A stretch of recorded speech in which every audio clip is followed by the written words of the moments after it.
Then yeah,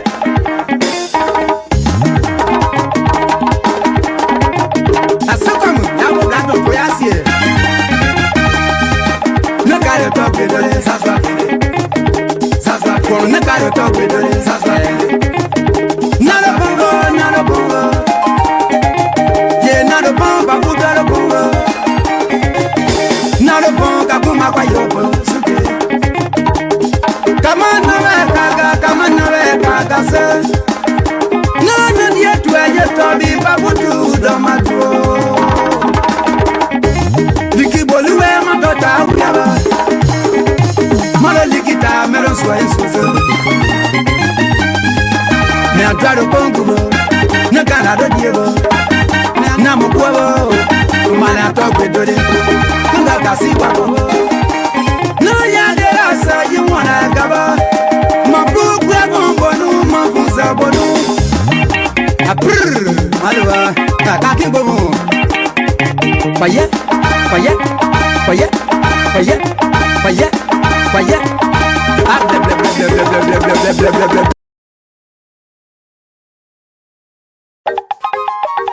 Aduo, Liwe Bopongupa. Ah, then yeah.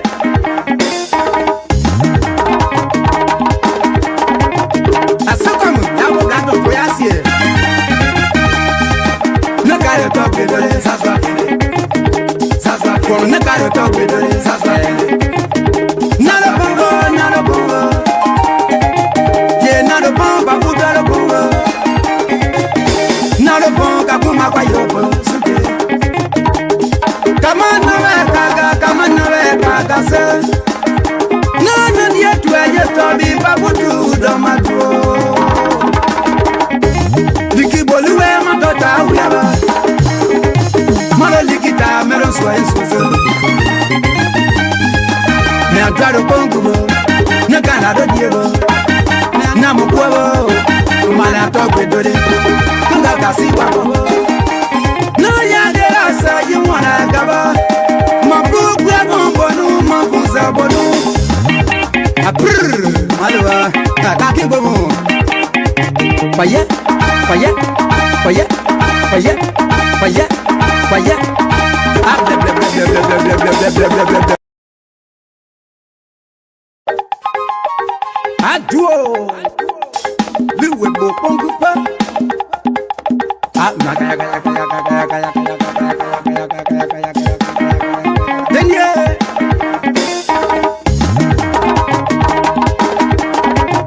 I saw come. Now we got no prayers here. No gotta talk with the Sasra. Sasra, no gotta talk with the Sasra.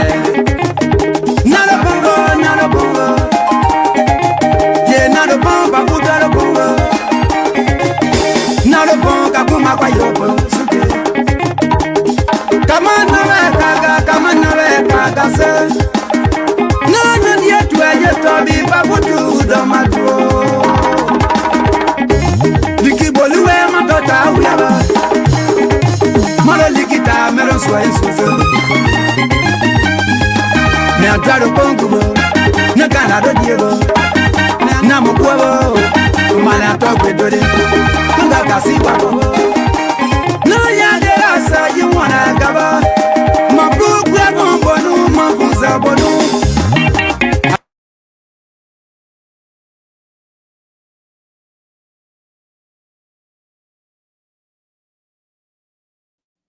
Good evening, wheresoever you are.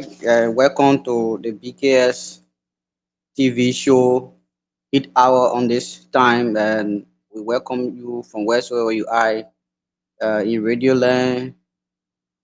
You see Facebook. We say good evening.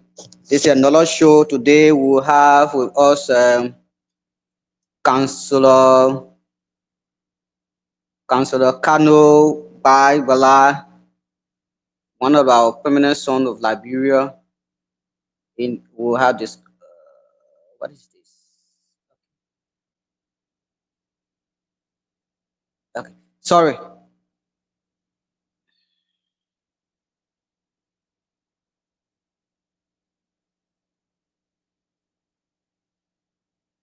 Sorry. Aduo. Liwe bo pongupa. Ah, kaya kaya kaya kaya kaya kaya kaya kaya kaya kaya kaya kaya.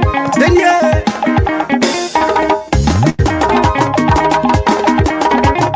Asakamu, yabo gado koyasie. Nakare tope dole saswa kele. Saswa kwa nakare tope dole saswa kele. Nalo bongo, nalo bongo. Ye nalo bongo, bakuta lo bongo. Nalo bongo, kakuma kwa yobo suke. Kama nawe kaga se. Nana yetu tobi bakutu do matuo. Liki boluwe matota uyaba. Malo likita mero swa insuzo. Me atraro pongubo. Ne canado diego. Na mukwabo. Umana tokwe dore. Tunga kasi wakobo. No yagera sa you wanna gaba. Mabugwa bombonu mabuza bonu. Aprr. Alwa. Kakaki bomu. Paye. Paye. Paye. Paye. Paye. Paye.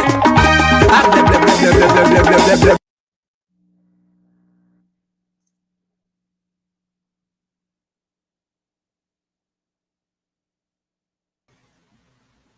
Alfonso, are you okay? So yeah, I'm okay now. I'm okay now. Okay, so can I was you facing some allow, problem now. yeah, Yeah. can you So allow good. Alvin control it from the back? You hearing us? Yeah, I'm hearing you. Okay, so So allow Alvin to control it from the back. So that saying you uh, want phone, it will be okay for us. okay. So Yes. let welcome everyone. Good evening to all of you, and welcome to the Heat Hour on BKS TV. On today's edition, we'll have with us Councillor Kano Babala, a permanent son and lawyer of Liberia, discussing permanent issue concerning our country, the country at large. Welcome to the show again, Prentice Doma. I have with me the CEO of BKS, Mr. Avin Sekai and DK Wei, and all our panelists to join us later. Um, Welcome to the show, Avi. CEO, welcome to the show. Yeah, thank you, thank you. I was busy today, but when I heard about this guest, this our brother, it really encouraged me to come on here. I had to clear my schedule to be able to be part of this show. I've listened to him on several platforms. He's a very smart intellectual, very sharp, and I think we will learn a lot from him today. And I will bring him on here shortly. But before he come on, I just want to say thanks to him, for taking the time to be on our platform. So I look forward to the engagement today. You guys got to be prepared, man. This guy is he's a strong guy. Yeah. Thank you very much. I want to say before you bring him on, let me get my guest. I mean, say my panelists prepare first. Let me get to you, DK. Welcome to the show. You're muted. Okay, thank you so kindly, our host. Thank you, Alvin, for joining us here tonight. Thank you, Comrade Doma. You've been away for a while. I know you are ready to run on Canio tonight. Again, to our only spokesman from the ruling party, Cedric Tugbe. Welcome on the show. As we await somebody from CDC to join us too, we have you here from the ruling establishment. So, in whatever we do, thank you. I know Canio for a long time. Canio is a son of Nima in Grand Jida counties. His mother is from Nima. In fact, he's a grandson of the Toway. So Canio have the same history that we all have here. So it's So a so so so mm, DK don't introduce Kano. Let Kano can you introduce himself. okay. DK. Thank you. Go to yes. Yeah. Thank you very much. Princess Doma, welcome to the show. You've been away, for a very long time. Even that 2 days, a long time to us.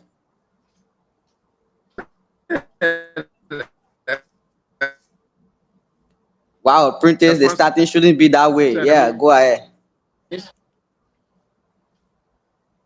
Your network is not good, Printers. So let's get to you, Cedra Togbe. Yeah, Printers, you you're have to work making on the it. You're network that making it you look like rejoin. I've been. Yeah. Good evening, Efanso. D. Please stop calling me the spokesman for Green Party, please. Yeah. That description you made me beat for nothing. I'm not speaking for the people. Yeah. Uh, Thank you, Efanso.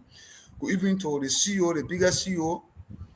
Good evening to our listening audience out there through Facebook, YouTube, whatsoever the medium they are using. Radio Land. Welcome to my runaway brother, inner brother, little brother. See what they say. So get to work. Thank you very much. Siawete, how you doing, my man? Welcome to the show. Okay, in my show is that. Siawete, welcome to the show, boy. Thank you. Thank you, Janelle. Thank you. Today we'll be in discussion with our guest. I think he's in the back. CEO, you can try to bring him so we can just kickstart the show because of time. Yeah, I was about to suggest that because I'm pretty sure the guests will want to know is your fellow panelists to get to know them and have conversation with them before we delve in. But I'll bring our brother on the show so we can get started here. Yeah, you can do that for us. Um, reflection of the light. Anyway, welcome to the show, Counselor. Welcome to the show this evening. This is BKS TV. Be at home, and this we'll have a lengthy discussion with you today. Are you getting me, Counselor?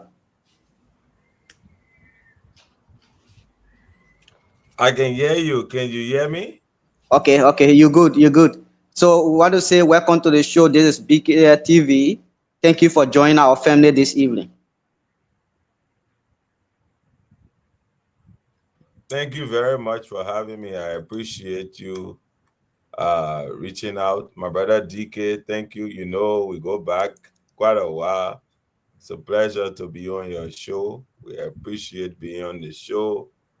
And my understanding is that we are speaking not to people just in internet land, but we're also speaking to people in Nimba County, our county. So it is a pleasure to be on your show. Thank you. Thank you very much. The people listening to you want to know who actually is, Councillor Kano Bagbala. People want to know that a family background, education background, and contribution to the political, landscape of Liberia. Who people want to know that. Yeah, go hold. Let me come in there a second before our brother comes in there. I think he made a really great point there. I just want to add to that. Our brother, this is our platform, is a NIMA-based platform that is relay throughout NIMA, specifically on Radio BKS. Is located in Butuo. This is the online platform version of it. It's for all of us. So we are glad to have you on here tonight, and we have a lot of people from Nimba, where we're all from, listening to this show, and we've had a couple of your colleagues who've been on here, from Honorable Koga to Ability. All of them have been on here. So you are joining us to continue to do that. So we asked too that you help share the good news out there, share our platform. I don't know if D gave you the flyer today. I was behind. I said, "Well, man, tell the counselor to share our page." The man got thousands and thousands of followers. Let him share our page so people can. Yeah, but I don't know if he did it because I kept checking. I follow you, right? So I kept checking on your page and I didn't see the flyer, even after we made an update. So our goal is to have people like you share out there. We have our own platform. This is for all of us. And we hope that you are not a just stranger here, that you'll be a frequent visitor here. So before you go to your intro, I just want to let you know that we have other panelists who will be joining us later. Some from Uganda or Rwanda, and then the other guys will join us later. We have a female panelist here too, but I think she's in Nimba. So we look forward to having a great conversation with you and building that relationship. Thank you very much, my brother. Thank you. As a matter of fact, if you go to my Facebook page right now, on both pages, because I have a professional page and I have a personal page. My personal page is called Kabaka Toy, the political centrist. That's my personal page. So sometimes when people looking for me personal, they will not find Kanyo Bagbala. But those who know, and they will find Kabaka Toy. The link of this show is currently on that page as I speak. On my professional page, where my name is Kanyo Bagbala, this link of this show is also being shared there right now. And so if you go there,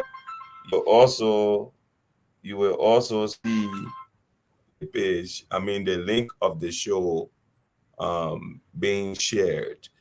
Normally with the flyers, I tend to post it in the story because for the story, you get more views for people to see rather than the post. Whereas the link is a live link and more people can see. So on both of those pages, Kabakatoe and Kanebagbala, the flyers are there. So yes, I've done my homework and I'm sharing the show.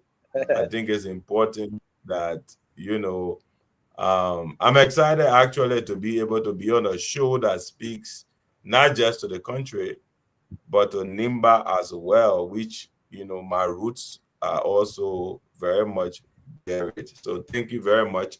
I've done my homework just to answer your question. Thank you.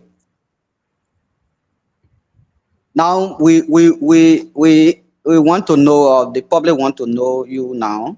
Who is Kanyo Bala? A family background, education background, and his contribution in Liberia. Thank you very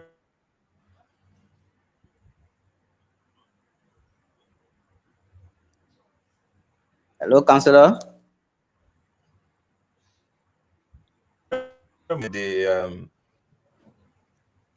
Sorry, I'm doing Yeah, yeah, mobile internet.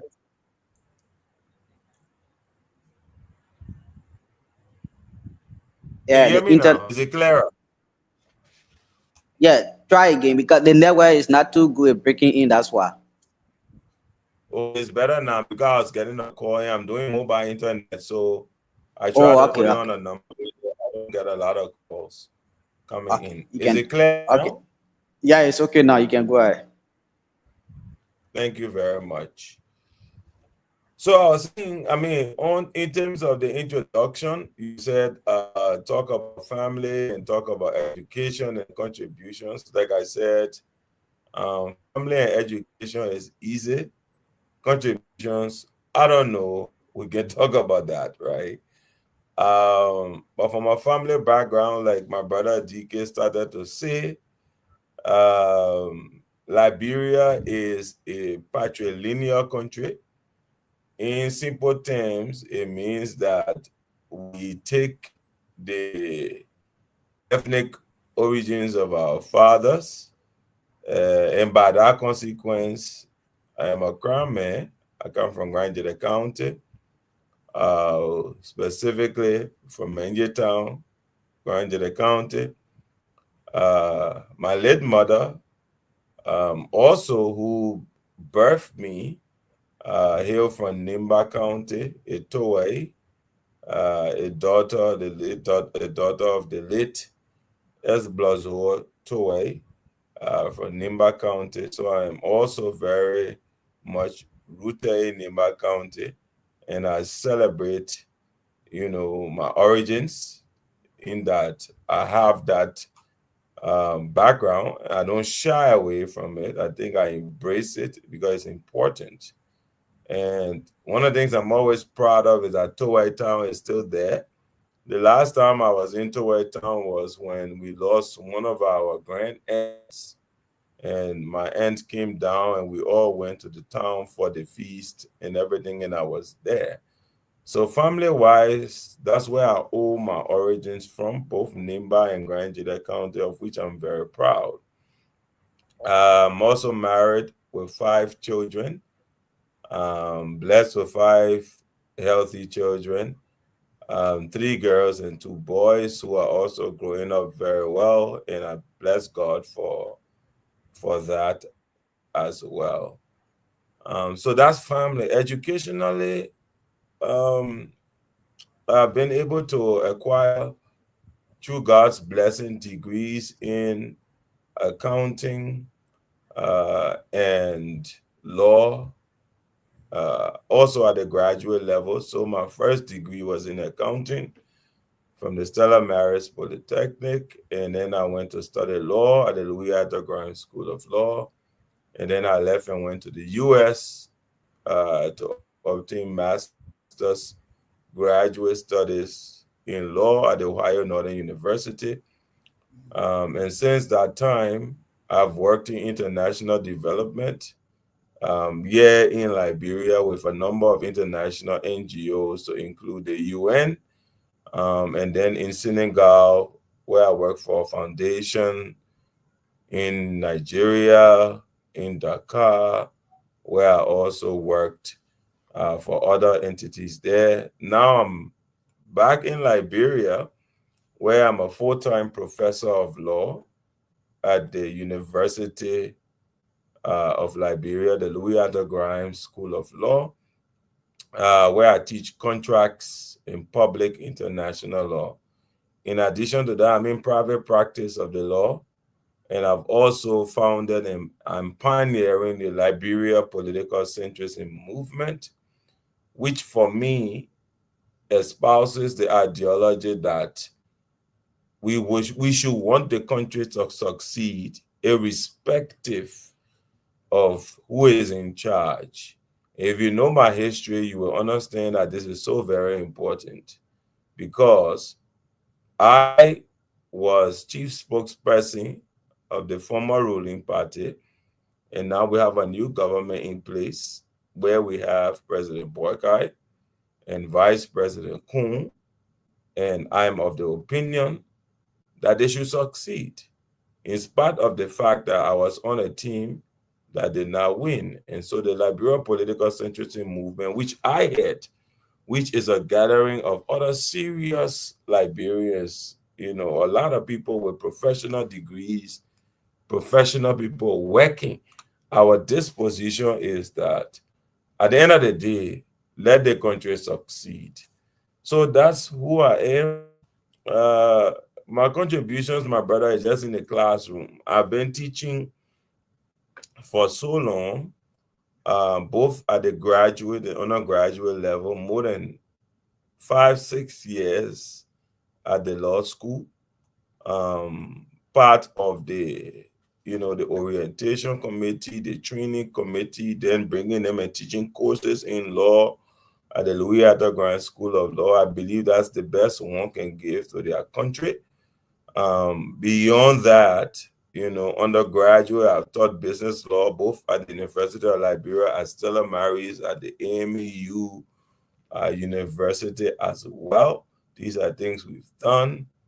And, just quite a few. But I don't like to tout my own horn. I think if you talk about contributions, for me, it's more about how we give back and how we engender the next generation of people. So, yes, hopefully, in a nutshell, that is who Kanio Bagbala is. And it's absolutely a pleasure to be on your show and speaking with all of you. Thank you.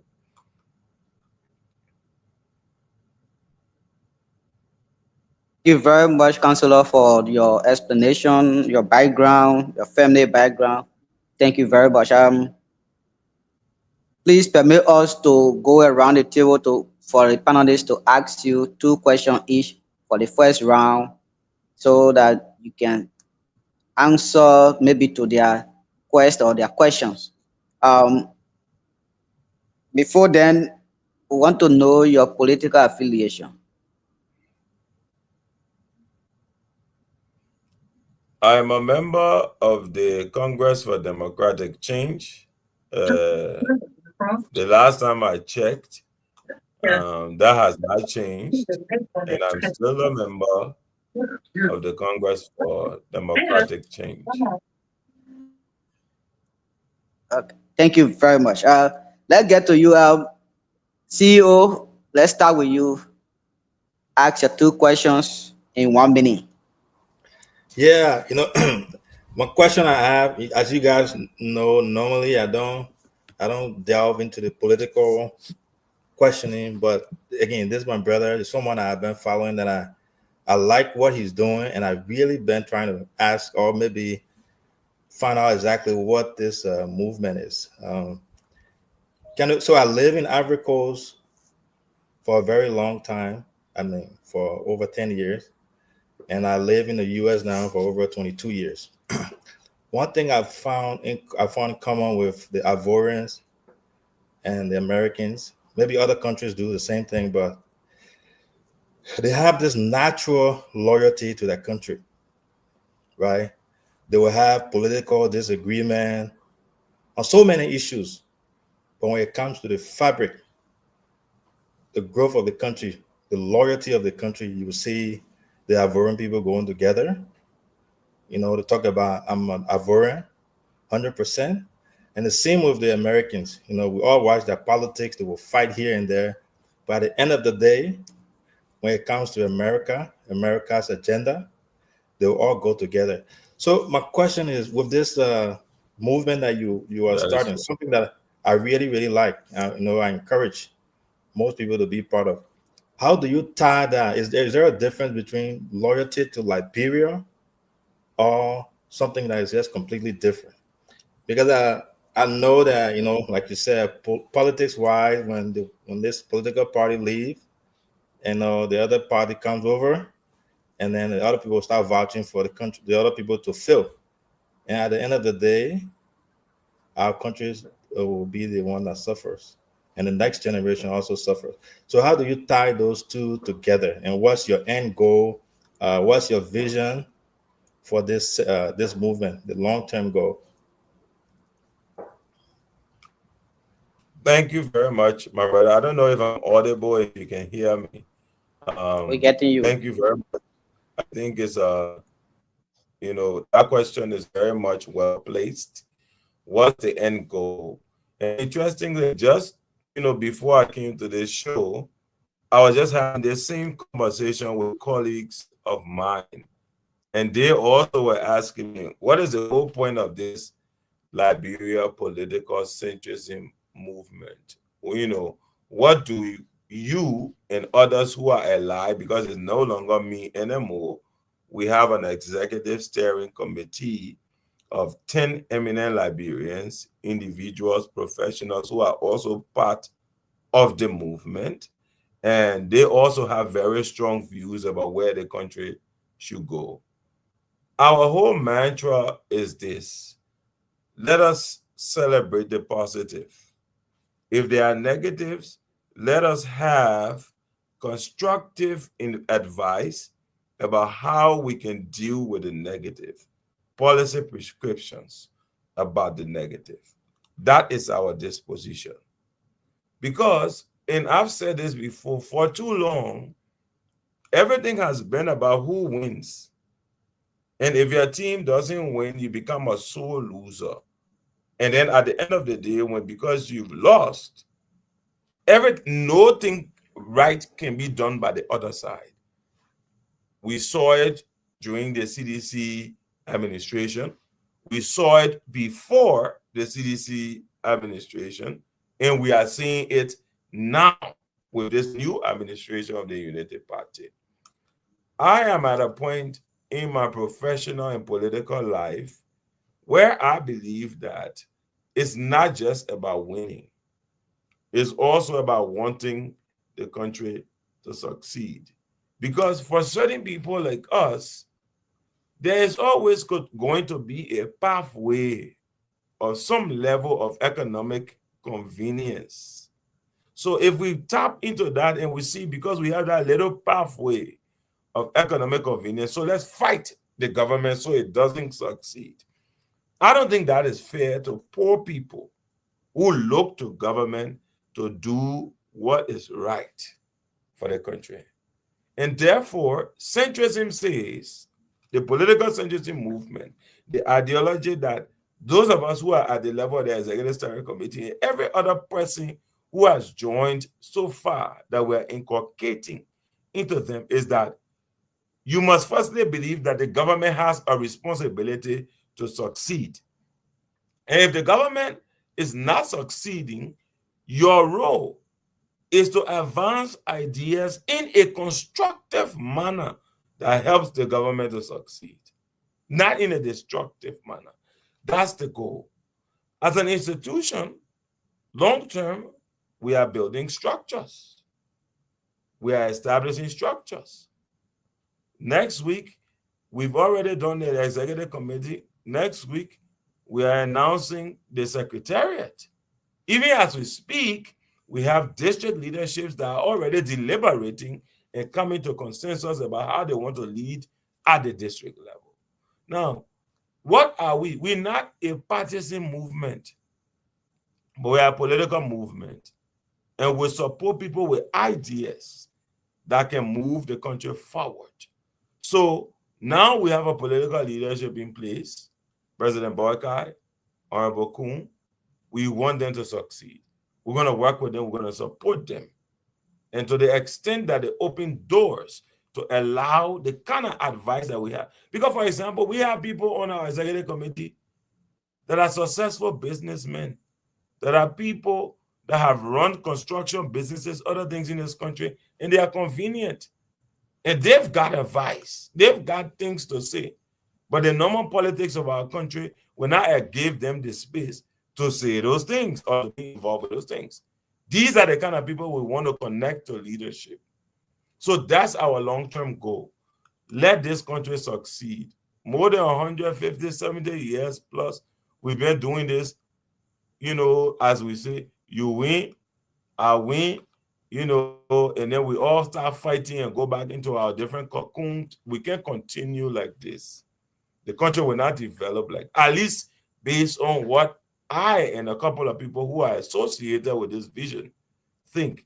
We're not going to succeed like this. So we got to do it differently. That's what this movement is all about. It's open to all Liberians who are prepared to think differently about the country. You think Ghana doesn't have challenges? Before I end on this point, I'll give you one example. Southern Africa, particularly South Africa, you have the ANC that came to what we call the struggle, right? And for once in their country, these are people who, when they were faced by the US and the challenge of sanctions being levied against them, they came together.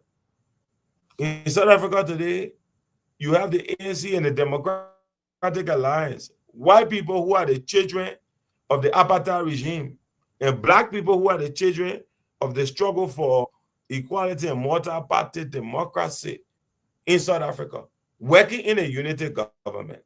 What is wrong with a CDC and a UP working in a government that agrees that the country must succeed? I see absolutely nothing wrong with that. What we will be challenged with is to determine the personalities that will lead. And I believe we can have a conversation about that, about who is most prepared. That is the vision. And I can stop there for now. Thank you. Thank you. That's all the questions that I have. I'll be here in the back and listening and learning as the show continues. Thanks, brother. Thank you, CEO. Thank you for your question. Let's get to you, DK. Thank you, Brother Questions in 1 minute. Brother Kanyo, thank you. What do you say to your critics who say that you are not consistent? You left from the CDC in 2017, moved to the Liberty Party, and back to the CDC, and now you are moving towards the Unity Party. Thank you, DK. This whole idea of consistency needs to be placed under the framework or the microscope of logic, because consistency has to be informed by what? Logic.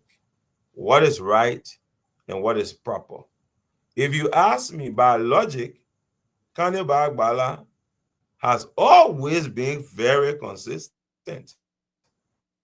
Because I've been consistent in my logic, in my argument for the country. What has been my argument? That I want the best for this country. That at the base level, what we all aspire to is to have the best level of leadership and the best level of opportunities for the country. And to that extent, I've always been consistent. When I left the CDC and went to the Liberty Party, I didn't go to the Liberty Party because I was seeking greener pastures or financial emoluments or opportunities to live in a grandiose or by grandiosity. No, I differed on principle. And one of the things that I made it very clear when I differ on principle is that I'm not one who leads and badmouths other people. The history of my departure from the CDC is well documented at that time.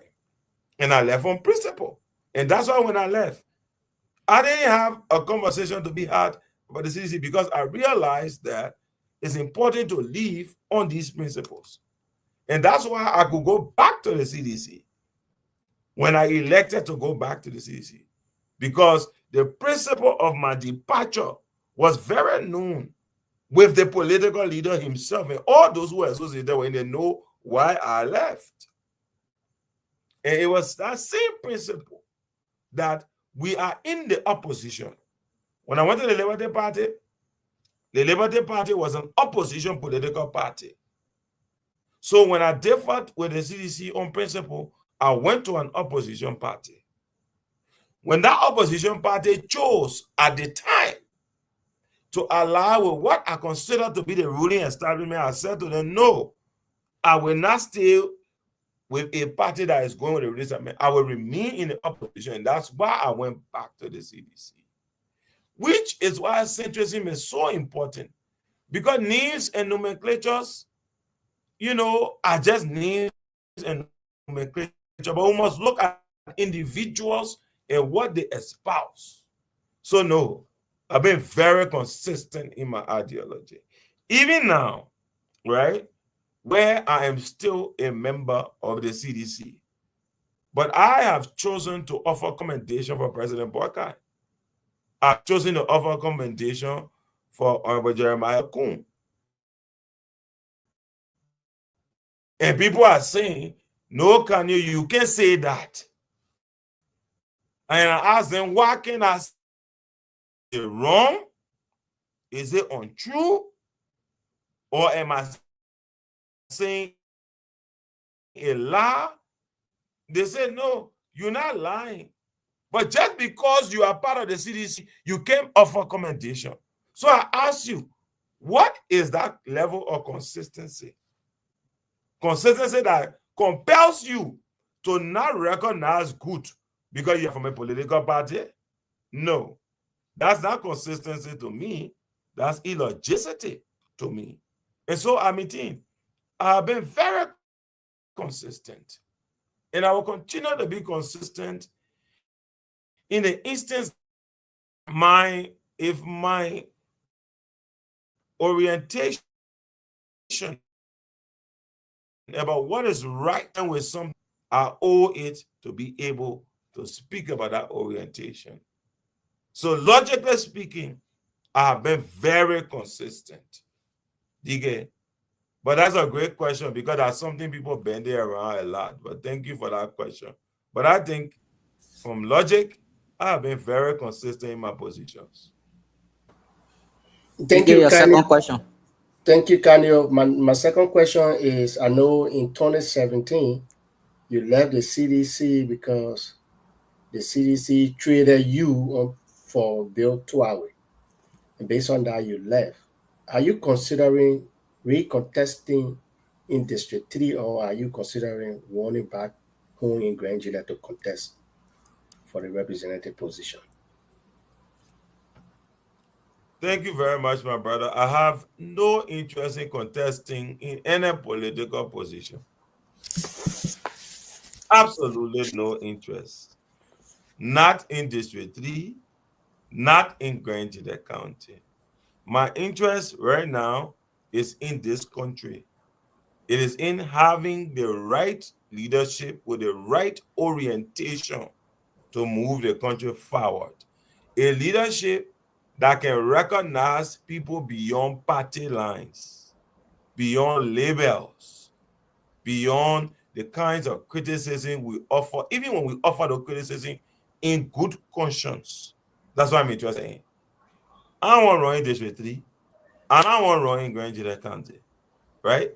But a movement of people that can be brought into a perspective about what is right for the country and to follow somebody or somebodies who believe what is right for the country is what this movement should do. And that's what I'm saying to the colleagues that have joined me in the Liberal Political Socialism movement. That look, it is not about what we want, because they're very, yes, we all want more, but at least, to some extent, man, we are a bit convenient.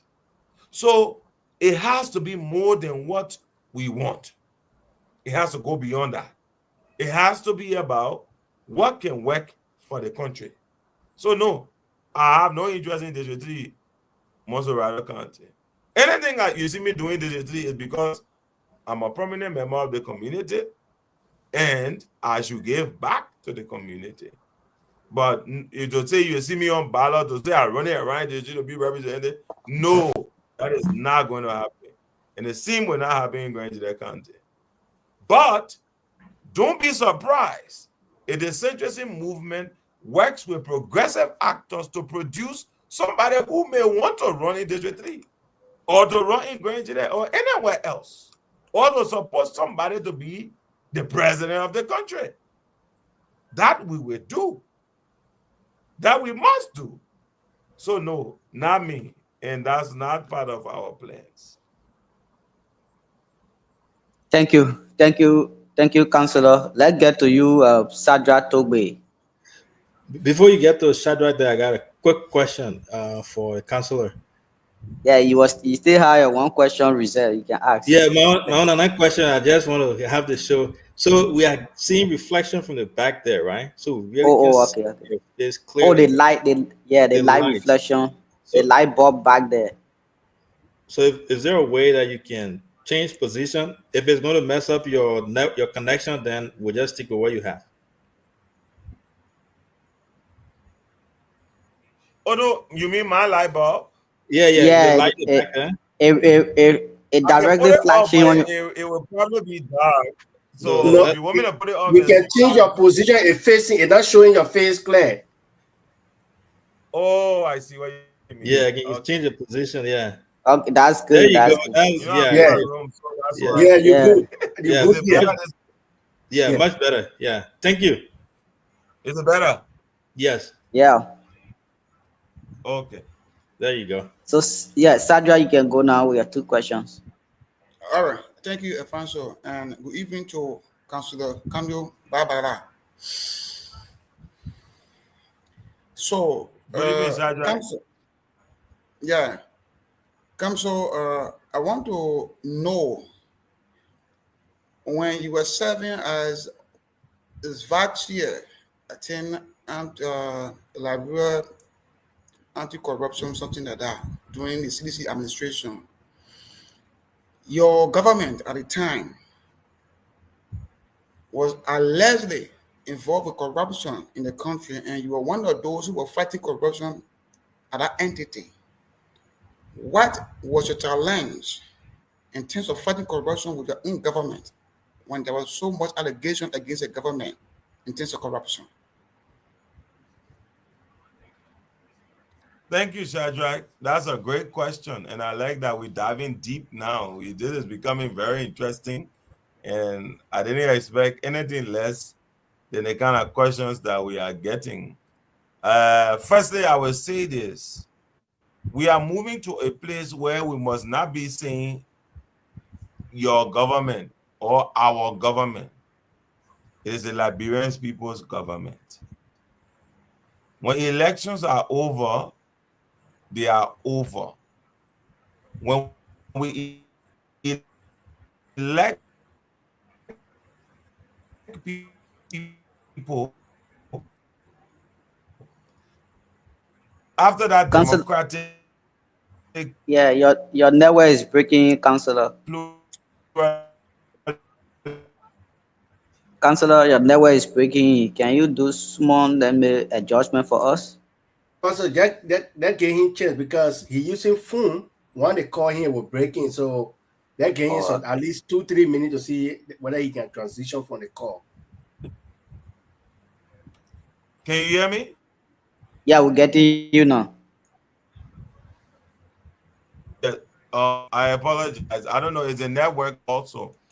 So what I was saying is we all need to get to a point where this whole, your government, my government, and I've seen that happening even now. Right now, when you hear people who are angry with the government, they vote for the government, they say, our government, right? But it is everyone's government, whether Unity Party or CDC or whomever, it's all our collective government. It is just important for me to make that point, right? Now, so let's come to the period that you described. There were allegations of corruption. All right? Even now, there are allegations of corruption. What is important is what we do to address those allegations, being mindful of due process, being mindful of the rule of law, being mindful of people's reputations that are at stake. These are all things you want to take into consideration. So I would not say to you that there weren't allegations. Yeah, there were allegations. But those allegations had to be dealt with in the confines of the law. And I believe, the jury could be out on whether you say it was dealt with as fully as it should have been or not, but there were adequate, in my view, processes undertaken to address them. But let's not start with your government, my government. It's the Liberian people's government. Thank you. Thank Saja? you. Yeah? My second question. So, Council, you are one of the executive members of the Congress for Democratic Change, CDC for short. Now, CDC current party headquarters, which you guys were invaded yesterday. Since you occupied that area for almost decades or 2 decades, rather, now you as executive member, what was that no plan or limitation that no you guys did not adequately correct, no correct, and today you are being evicted from your party headquarters, and how do you legally address that to the public so your fellow will not feel that it is the current government who attack you or go against your party because of no being opposition? Thank you. Very good question that you've asked. Sorry if you see me looking on this phone, it's because I want to make sure that our data is online so that I don't go off this very important interview. So that's why you see me, I keep looking down, but then you have my undivided attention as we move forward, right? But you raised the point about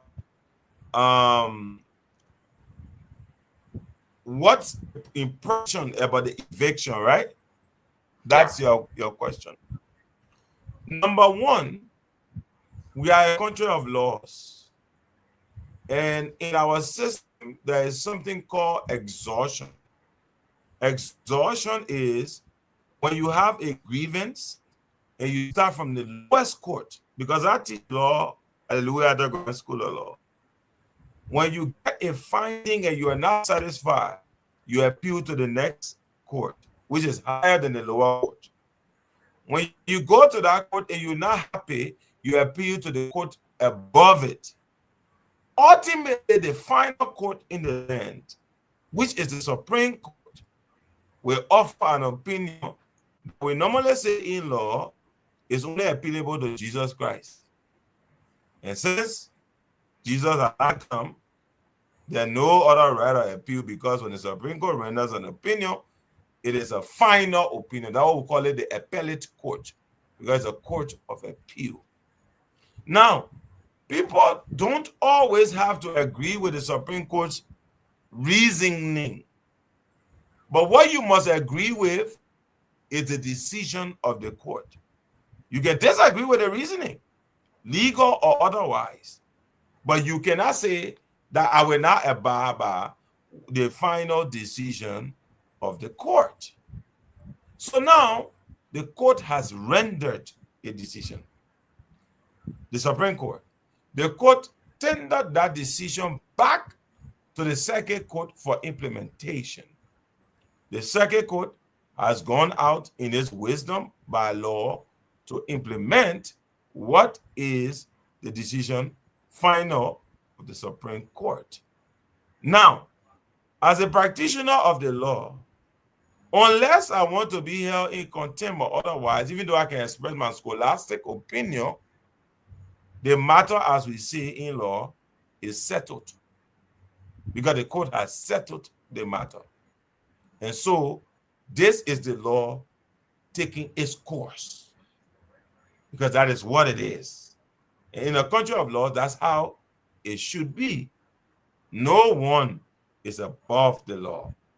Not a political party, not my political party, the CDC, not anybody, not any human being is above the law. And so the court rendered an opinion, the court gave a mandate, the mandate will be executed per law. And that is my opinion on the matter. As it relates to how partisans feel about the execution of that mandate, my opinion is that leadership must be held accountable. Leadership must be held to question. Why is it that this CDC is at a point where it is being evicted by court order from its headquarters? I think it's a classic monumental failure of leadership. And partisans have a right to question why this is happening. But I don't think the question should be about the rule of law, because this matter was exhausted, if you ask my opinion, per law. And that is my opinion on the matter. Now, of course, a few people will cuss me here and there because this is my opinion, but I've become accustomed to being, cussed here and there because we say things are comfortable for certain people. But that is what it is, and that is at least in my appreciation, that is the rule of law, and that's my opinion on the matter. Thank you, Councillor. The other side of his question was alluded to the fact that Sidisha is saying it is the government or the president, the ruling Unity Party, behind the eviction of the CDC party headquarters. So he wants you to address it as a star of the CDC. To clarify that. Well, again, I think that's a very fluid issue, because I've just given you my impression of the law. Now, to say that the ruling party or the president is behind it will obligate me to speak about things that I don't know about. I don't know whether the president is behind it. I have no evidence whatsoever. I don't know whether the ruling party is behind it. I have no evidence whatsoever. So I cannot offer definitive opinions in that regard. What opinion I can offer is that I know what the law says, I know what the process has been, and I know what the result is. And I have therefore commented on that particular result. Thank you. So let get to you, Siawete. Then we can go to Mafosin. Siawete, your two questions. Thank you, Junior, and good evening to Mr. Bagbala. You keep calling on the show today. You're not on the show today. Oh, I'm so sorry. Yeah, Mr. Bagbala, thank you very much. I follow you of recent, regarding your institution, your newly funded institution. My question is with the LDCC, when you was vice chair. You know, you were then the vice chair for the LACC fighting corruption. I think that should be the statutory mandate of the LACC. But I read on Front Page Africa, August 31, 2021, that you were placed and on an investigation about regarding conflict of interest at the LACC. Can you tell the public what led to that, and can you give a little reflection of how the process, what was the outcome of that? Thank you very much. I think that's a very good question. As a matter of fact, initially when those allegations, and I underscore the word allegations, right, and put it in quotation, because when you say allegation, it means something was alleged by somebody, and that person must prove that particular issue. Am I audible? Can you hear me very well? Yeah, we're getting you, Counselor. Thank you. So when those allegations came, I was not placed under investigation. I, as a member of the board of the LACC, wrote a letter recusing myself from the board and leaving office and saying to the LACC, you must investigate this matter. And the records are still there, and I can supply those records if you want. And I think it's the first time in the history of our country, maybe other people have done it before, where a public official who had allegations against their person actually recused themselves and left their position voluntarily. I wrote and I did that so that it could be investigated. But the fact of the matter is that I knew those were politically manifested allegations. Why?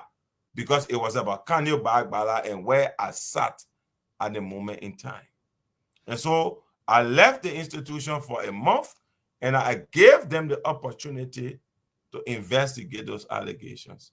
Interestingly, there were no findings made against me. But if you know, these allegations are not meant to bring findings. They are meant to be topical issues.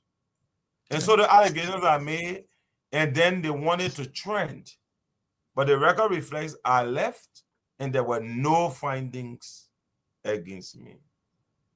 And that is what has happened in regards to those particular allegations. I may go a little bit further, right? Because you mentioned the question of conflict of interest. And I hope I'm very audible and you can hear me. Now, what is conflict of interest? Can you hear me? We're getting you. You okay? Thank you very much. What is conflict of interest? For there to be a conflict of interest, there must be a number of things happening. You must be in a position or positions to render opinions that favor you, and you don't disclose that you are in that position, and you go ahead and render opinions that favor you. The matter that was even raised as a conflict of interest, I had no part to play in decision making. I was not a member of an institution dealing with that issue.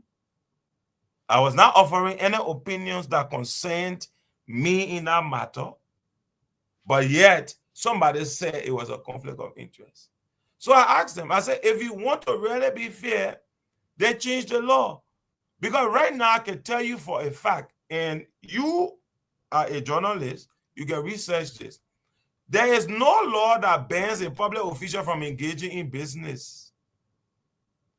No law that bans a public official from engaging in business. Even in the US right now, it is a new conversation about even people in Congress, whether you can invest in businesses because you have oversight authority. But to invoke conflict of interest, you must show specifically that I am rendering decisions that could benefit me. And in that particular case that people raise and use for very much political reason, because we know why they use, they thought they could use that. You cannot show that I have any decision-making capacity that had a benefit to me. However, it did not deprive me of my right to invest in any business I wanted to do so. And I've maintained that. And the records are clear. It is there for anyone.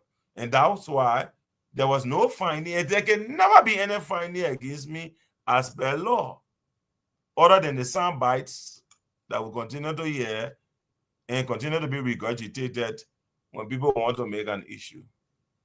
But that will be my comments on the matter. Yeah, what you? Thank you.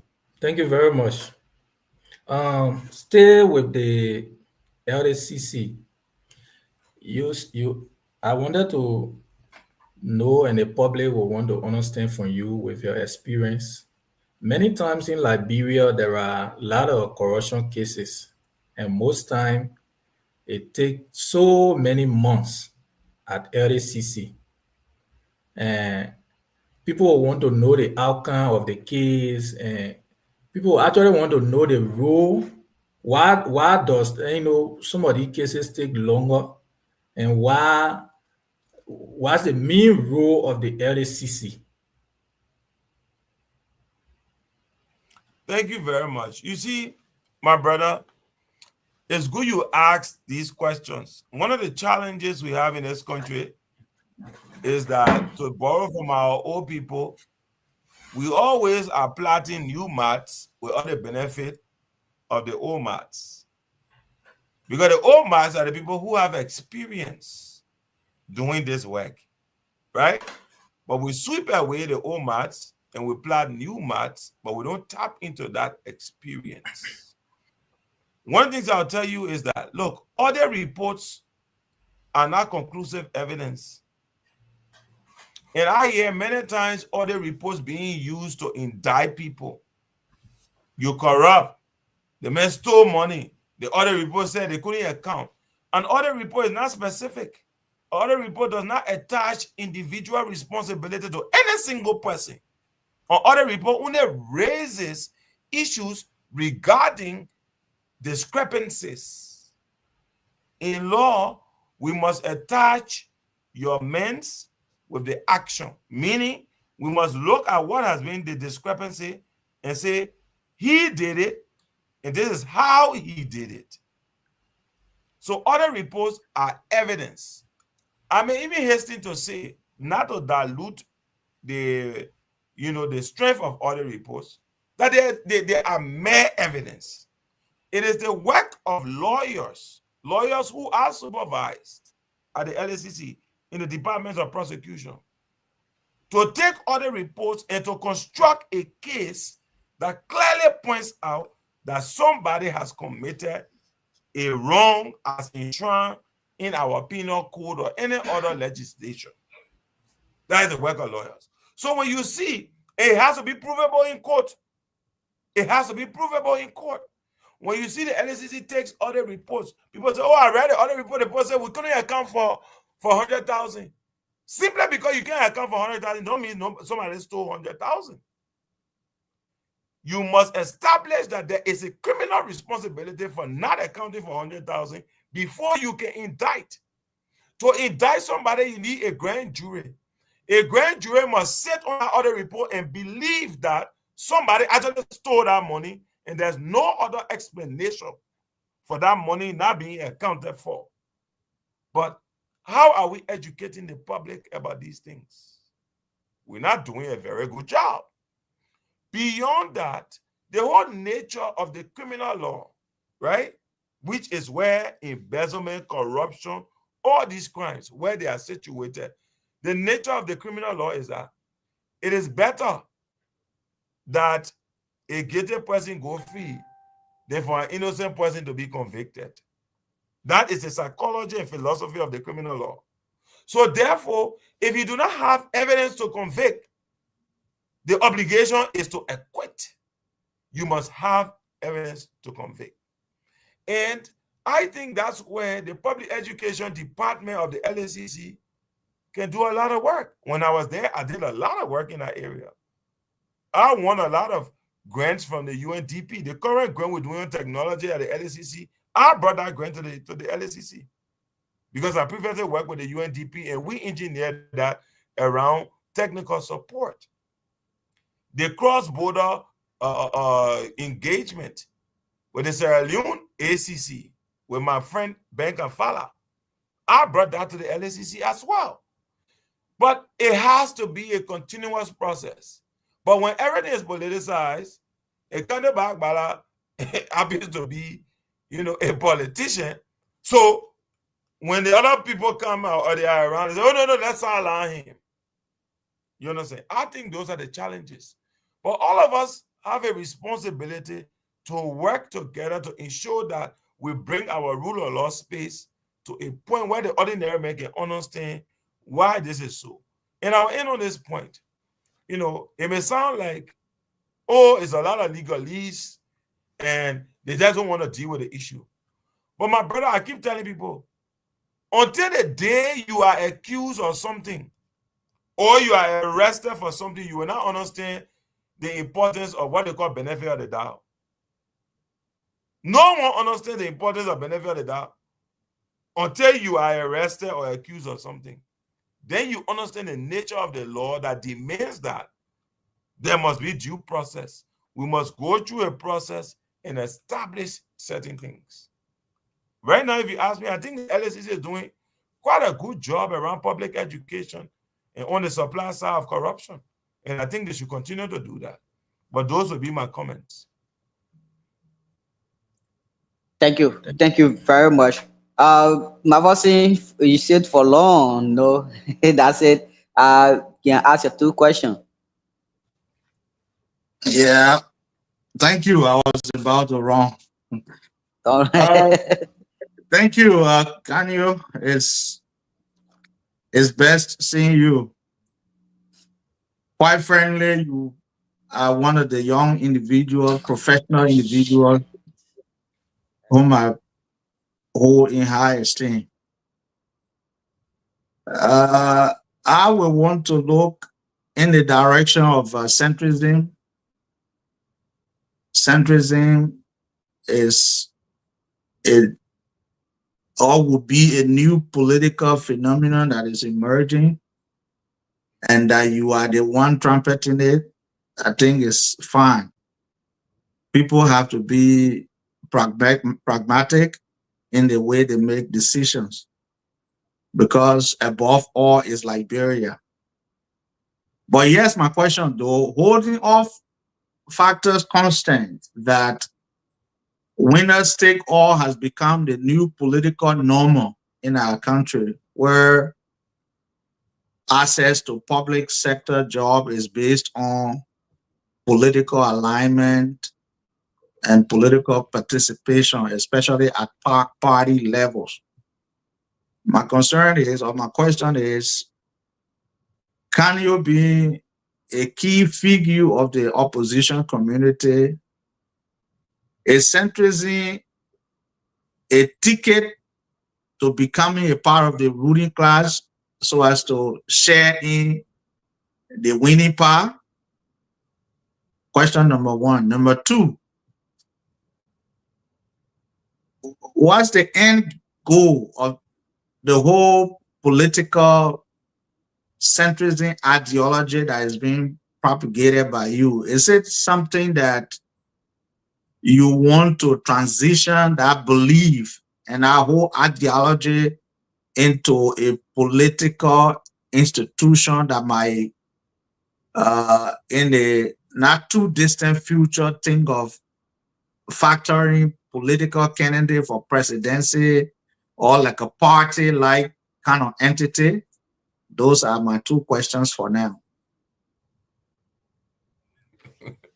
He's very soft-spoken, but very methodical, asking very hard questions, which I think, are very valid questions. So thank you for those questions. I think the first question is about, the rationale.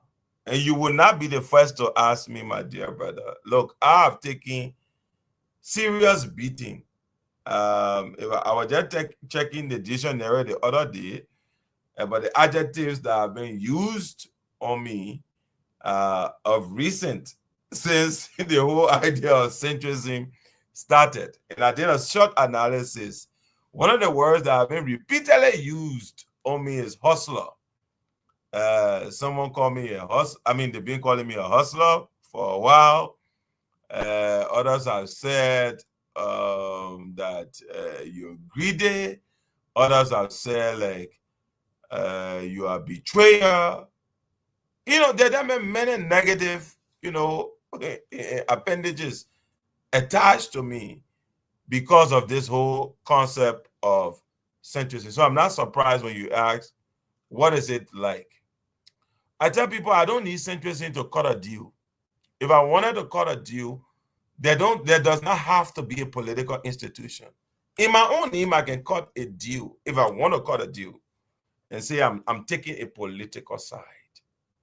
But the concept of centrism demands more than that. It demands an institution that will rally around people who can think beyond just their deals they can cut for themselves. It has to be different. That's why the people who have come on board so far to the movement, these are not people who belong to political parties. There are some people who have even never been associated with political party who are on the executive committee of the movement. There are others who have been, part of political parties and they left. There are those who are part of United Party and they left. Our mentality is that it has to be about who we think can bring to bear what is right for this country. And we're moving forward. All right. That is not to say that if at some point, as we go about this road, and the government said to me, Kanye, we think that you have expertise in law, expertise in international development. You work for all of these international entities. You've done all of this work.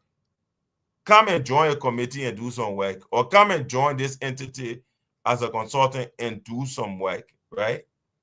In addition to you being a full-time professor of law, I'm a civil servant, by the way. I'm on a payroll, month to month. They will pay me, I will teach, I will get my money, right? It's there. And do this. I will say, no, I can't do it because I'm trying to prove a point. No.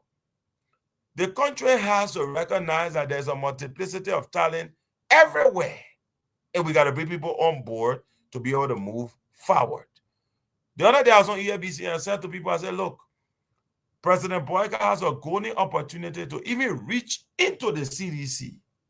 There's a lot of young colleagues there who can be made aware because they have an orientation that they believe that there's nothing else for them in this dispensation because they don't come from Unity Party.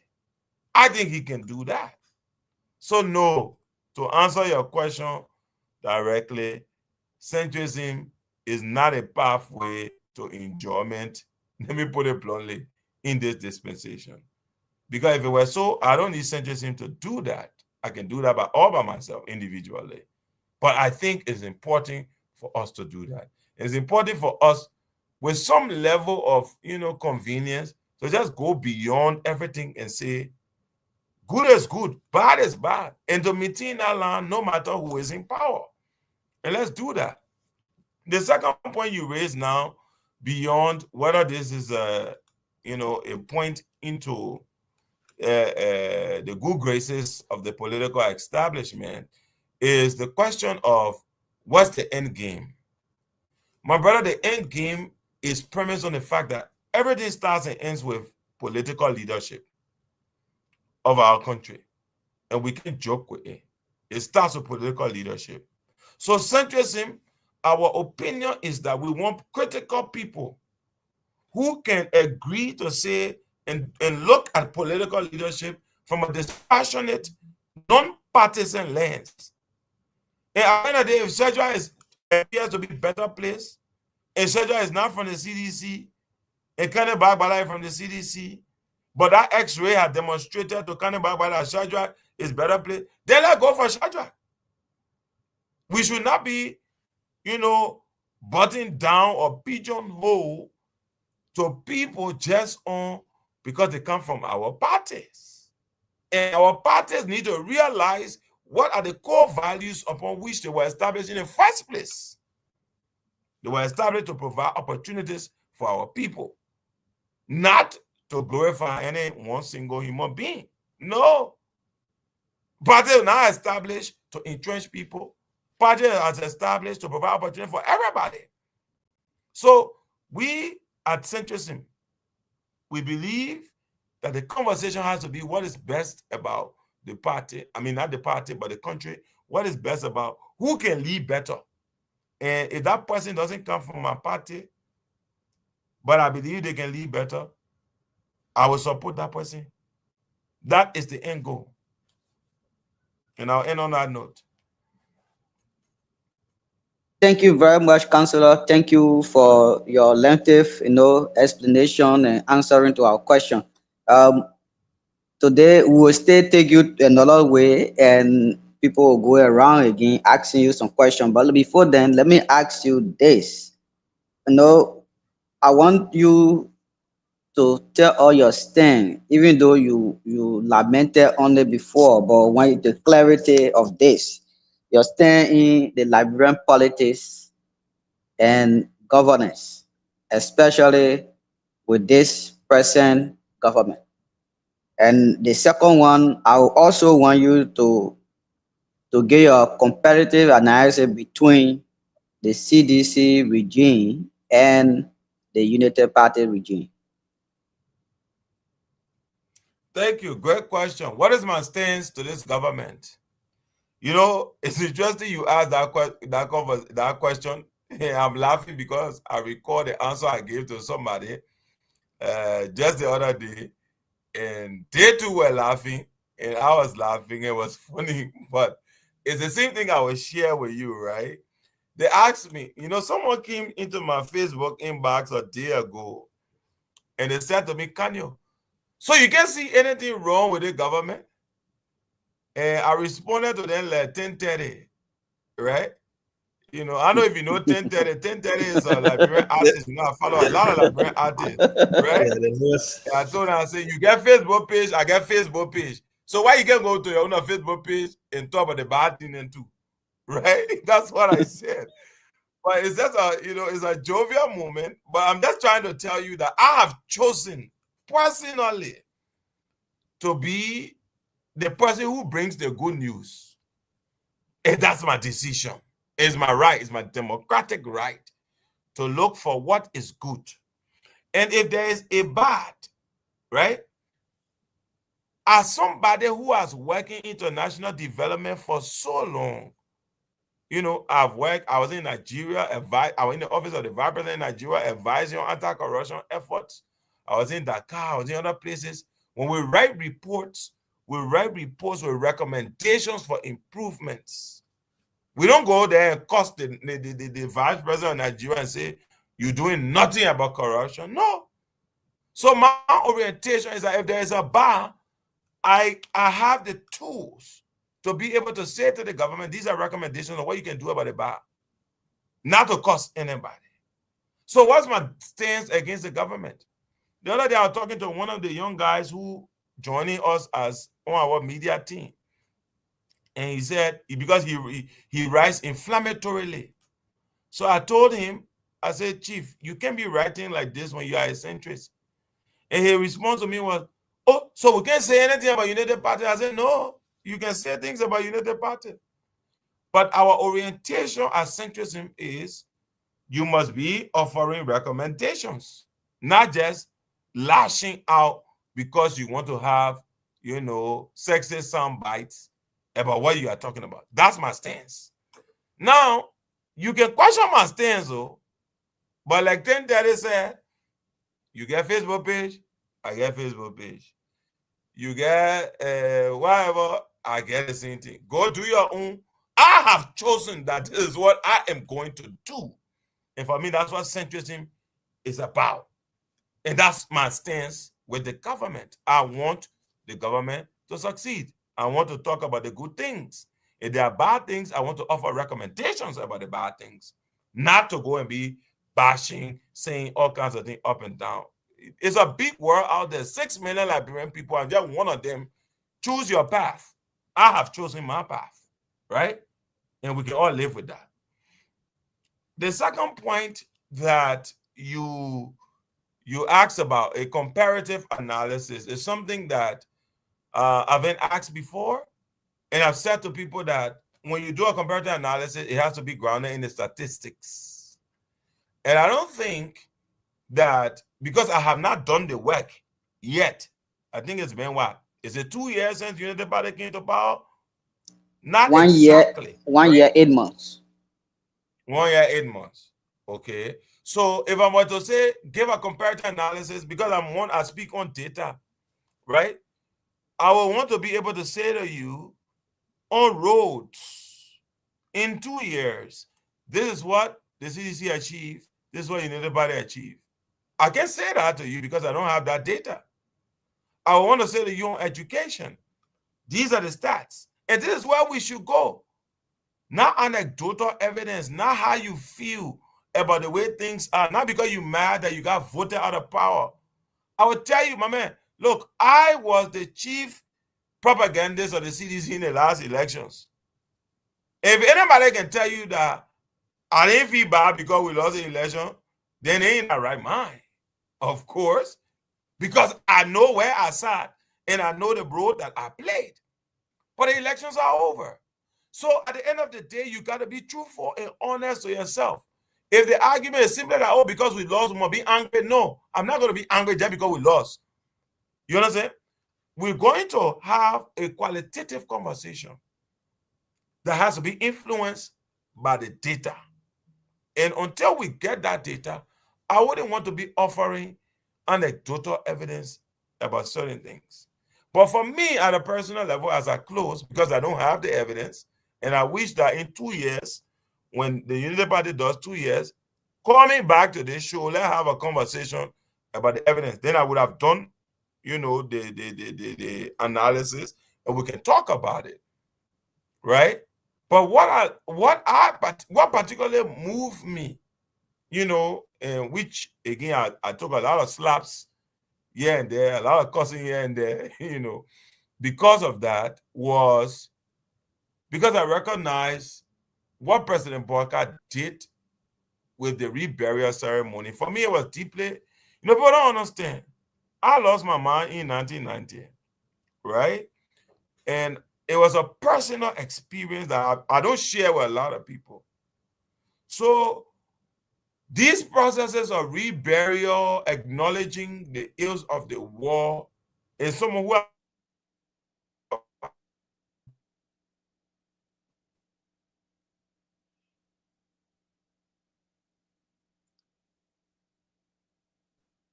I think that Yeah. for me, what President Boyka did in that regard, at least for me, it was my personal opinion.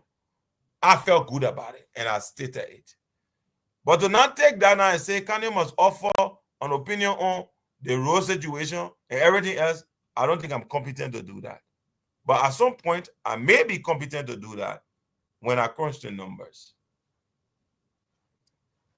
Thank you. Thank you. Let's start with you, Mafosin. Then we'll go to this time. We'll start a day to go around. So, Mafosin, ask one question.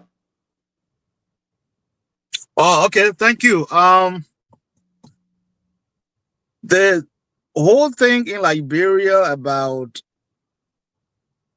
continuation, which is the right way to go as far as governance is concerned. But on an unfortunate note, if a government started a project and could not complete, another government come and extend, and then they say this is this person project. It has become more pronounced in this Boaka regime that everything the government touches is being politicized and is being seen as not the Unity Party's signature project, but WIA's project. Now, in the minds of pragmatism, centrism, what really could you say, especially in the likes of conscientizing the public as to what governance should be, especially as someone who comes from the background of law with an extensive understanding of governance in Liberia and across the globe?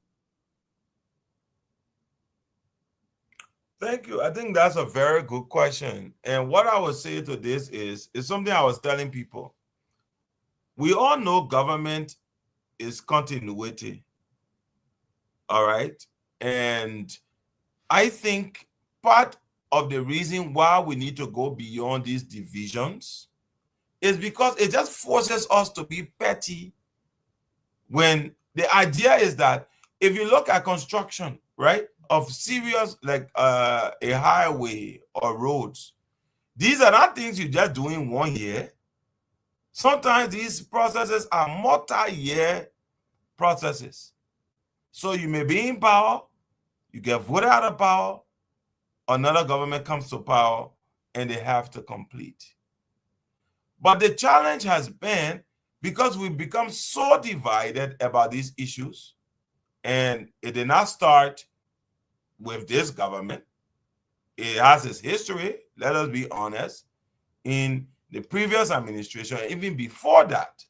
Because even when the WIA government started to embark on certain projects in the previous administration, the allegations were that these things were already on the books, and now you're doing them.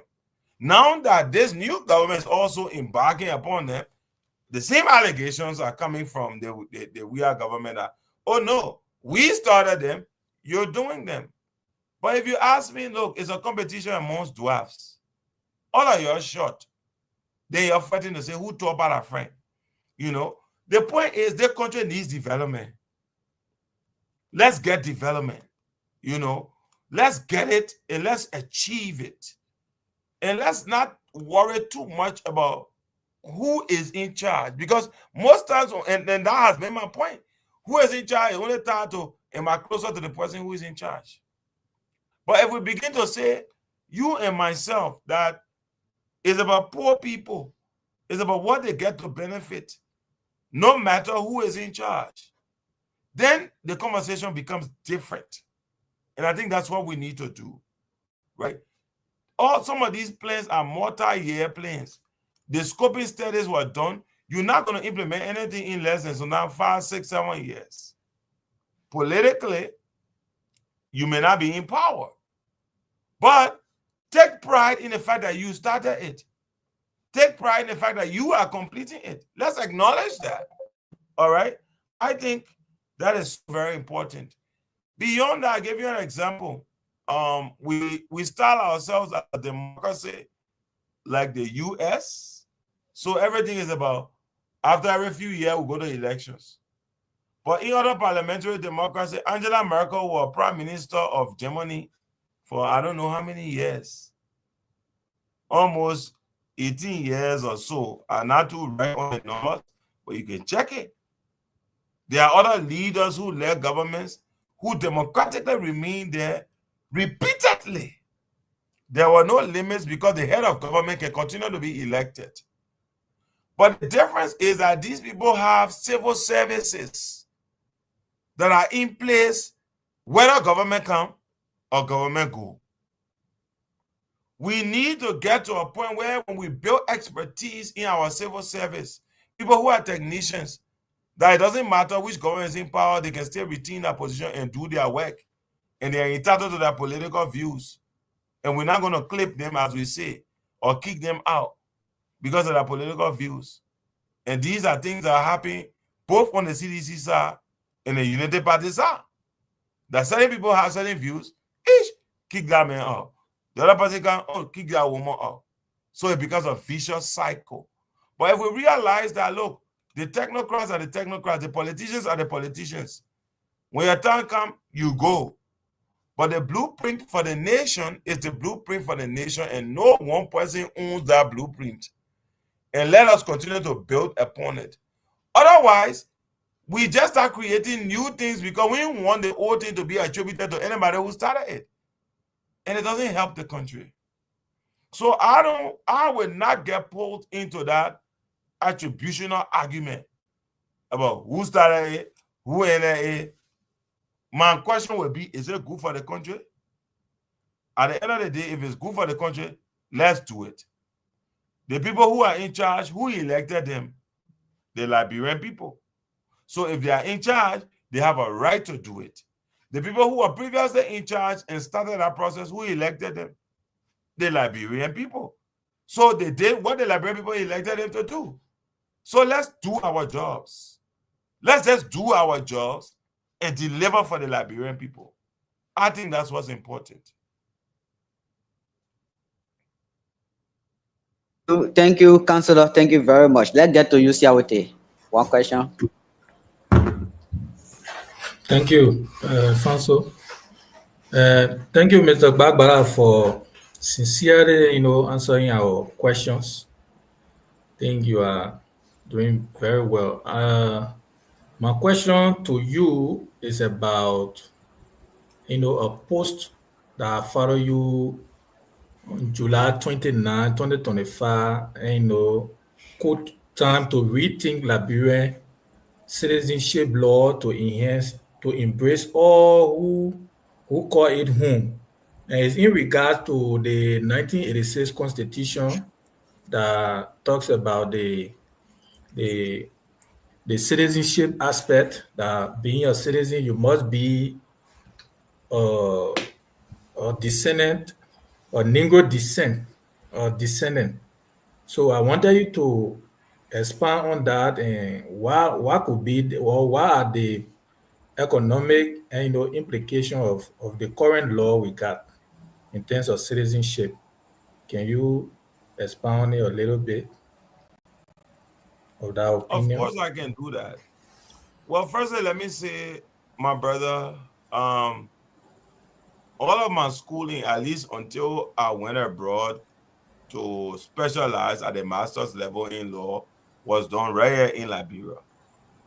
I went through elementary here in Liberia. I graduated from high school here at Cathedral up Ashman Street in Liberia. I went to Stella Maris here in Liberia. I got my bachelor's in accounting. I went to law school here in Liberia and got my bachelor's in law, right? Along that way, particularly in Cathedral, when I was in high school, I made a lot of friends growing up in this country. Some of them Lebanese, right? Some of them half Lebanese and Liberian, who all they know, have always known, has been Liberia. And they've lived all their life here. And they've invested all their earnings here.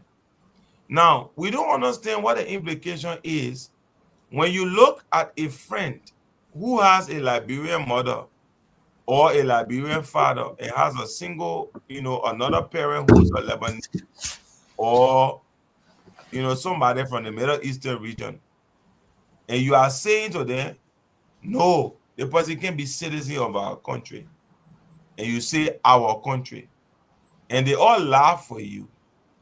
But they go home to a father or a mother who is a different nationality. I think that is divisive, right? And when I look at our country, I see a lot of, people who share that hybrid origin who have invested so much in this country. For example, right in Nima County, one of the biggest investors in Nima County is our big brother, Floyd Thomas. Floyd's father is not a black Liberian. And that is the fact. So when you start to say such people, irrespective of their interests and their desire and love for the country, can be citizens, you are blacking people. I think we have 170 plus years of you and myself who black like Nai, right? To be citizens of the country. What have we done with our citizenship? That is the question we must ask now. Since we're so afraid of other people who don't look like us to be citizens, despite the fact that they live all their life here, they know everything, they know that Kolokwa in a mob, as we say. But we say they can't be citizens. What are we afraid of that we haven't done for this country that they can do for this country? Beyond that, when you deprive certain people of those citizenship rights, you don't apply certain laws to them. For example, when you do business repatriation of profit as a citizen, there are requirements we can have you to do. When you are non-citizen, you can take your money and send it a different place. And some of these guys are sending money to Lebanon and other places, not because they know Lebanon or they really live there, but because you have said to them that they are not citizens. And you know, citizenship is tied to what? Land ownership in our country. So if the man is not a citizen, he can't own land. So he's not going to take his money and buy land in a country that he can't own, despite the fact that he has worked for that money. So, my brother, we need to ask ourselves, what is the true definition of patriotism? Sometimes the hard conversation needs to be had. For example, in the US, that we all want to go to, every time they say, oh, you want to go to America? Everybody want to go to America, they want to be an American citizen. Why? Because they have an open door policy. They give people like us the opportunity. Not even on any criteria. They are playing, I don't call, I will call DV, location and go. Do location to be American citizen. They gave you that opportunity to go to another man's land on location and go. Right? But you ain't got nothing here. You say no. The other people, even if they live here for so long, they do this, they do that, they can't be citizens. My argument is that establish a criteria for those people who have demonstrated ties to this country to have a pathway to citizenship. I'm not saying make anyone citizen, but those who have a history of investing in this country, of living in this country, of understanding the culture, even in the US, before you become a citizen in the US, they allow you to take tests. They ask you to demonstrate whether you understand the culture, right? So you must go through that process. So establish the same processes and raise those issues. And if they pass, and I know some friends who I went to high school in Cathedral, Lebanese boys, those boys, they open their mouth to speak local, Ipan mother, you will never believe it. My late uncle David Bala had a friend who grew up in Zweju. The late Ria raised peace to his ashes. When I papa Kopan mother for you, Lebanese man, I say half, you will not believe it. We used to go to the house every Sunday to go Ipan mother that Papa Ria raised used to cook. These are people who live their life here, raised towards opportunity here. But we say that they can be citizens, so they don't invest really. What they do, they rent, they lease, and they repatriate their profits. So we need to ask ourselves really what we want for this country. Because if we who are the citizens, if we're not doing citizen type things, after some 70 years, my brother, look, it's hard to live in this country. You see things in the country, so now you just wonder, what was this? And now you won't be here, but electricity, water, all those things. So let's be more open to those things. Put conditionalities, establish conditionalities and regulations to prove a history. But we have to open up. Ghana just did it. Right? Regulate it. Implement your own laws. The company's laws say if a foreign company come, 50% will be Liberian. Why aren't you not implementing it? Since you're afraid that they will buy everything. But if everything they're buying requires a 50% ownership by a Liberian who is a black, then they're not really buying anything. But you're afraid that even you yourself not able to implement your own law to ensure, to protect the country. So why hold the country hostage? That's my argument. I don't know. Maybe it don't make sense. But I think maybe now when you start getting old, now you start thinking about other things, about how to move the country forward. And we can't continue going to America all the time, benefiting from the people, becoming citizens on luggage and go. Then we'll be denying other people for the opportunity to come here to our own country to benefit. I think it's a disservice and it's hypocrisy. But anyways, that's my view. Thank you. Thank you very much for that. Thank you. Yeah, See but you no, want to say something? Yeah, no, I was just gonna say, I'm learning a lot. Oh, I've never heard about that accountability law. He just talked about the 50% part. I've never heard about it. It's something new. I'm just hearing that. So okay. again, I'm Okay. taking notes. I'm learning a lot tonight. All right. Thank you. Sadra, your question, and Yeah. then we'll get a DK. Today we are in class with counselor. Event teacher. Yeah, we are here, no, I'm also listening learning a keenly. lot. Yeah. So, counselor, thank you so much, for your explanation. I will ask my question. So, just for your explanation, I want to ask you a question. Even though you are not a lawmaker now in the House, but I've been asking a question. I asked Senator Koga and other lawmakers, and today I want to ask you.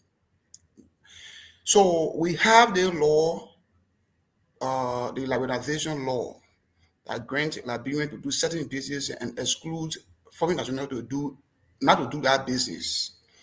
Now, in our country, if you go around Liberia, you are not a stranger. Most of the investment in the country is supervised by the same foreign nationals. Then Liberians are just like store ball, car ball, and whatsoever. So I see it that Liberians are almost the spectator in the economy. One somebody said before, one of the president, I think president, former president, we are. So I want to know, you coming from a legal background, you may have some implication. What is lacking that is law is not in full swing to benefit Liberian, ordinary Liberian, that today they live in their own no country, but then job they do as accounting, capture whatsoever, they go to school, get degree in accounting, business administration, whatsoever, but then they go to work, they are denied. And one of the reasons, one of the lawmaker gave, I won't mention a name, but on the same platform, that they are cases that before, what the people can tell them is Liberia not credible. So it's it that we're not credible, we'll continue to live in our own country. What do you think we are lacking at the citizens of the country? Thank you. Thank you, my brother. I think there are several levels to your question, right? Yes. Um, but I will start with the first part before I talk about the side that tends to indict us. And when I say indict us as a government, indict us as a country. But I'll start the first part, right? The first part is, firstly, you need a regime for implementation of the law. You've heard this before. I'm not the first person to tell you. Laws are only good as the implementation of the laws, right? So you want to create realistic laws, but you want to put in place frameworks for implementation. Passing a liberalization policy is the overarching. The policies about how you implement them through the Ministry of Labor and other subsidiary entities is the actual meat of it. So if you got a law and you don't have a mechanism to monitor and track how you implement, it's a problem because you have a law on books, but you're not implementing them. The second aspect, I believe, also then comes about in regards to capacity, right? Because let's face it, multinationals and other companies require capacity at a certain level. And in as much as we want our brothers and sisters to be the primary beneficiaries, but they also got to be ready to work on day one. It can be a situation where we just gave them a position. I mean, government can do that, but private companies will not do that because they lose if you just force somebody on a company because they have a degree, but they don't have the actual capacity to deliver. You follow what I'm saying? I So mean, where that indicts us is that we got to ensure that education is actually transferring functionable skills to our people we are graduating, so that when we say that this person has a degree in accounting and we say to a foreign company that you must hire a Liberian accountant, and if there's no Liberian accountant before you can go for a foreign accountant, that person will put in place can go into that office and start to work as soon as possible. Sometimes it may not be the case.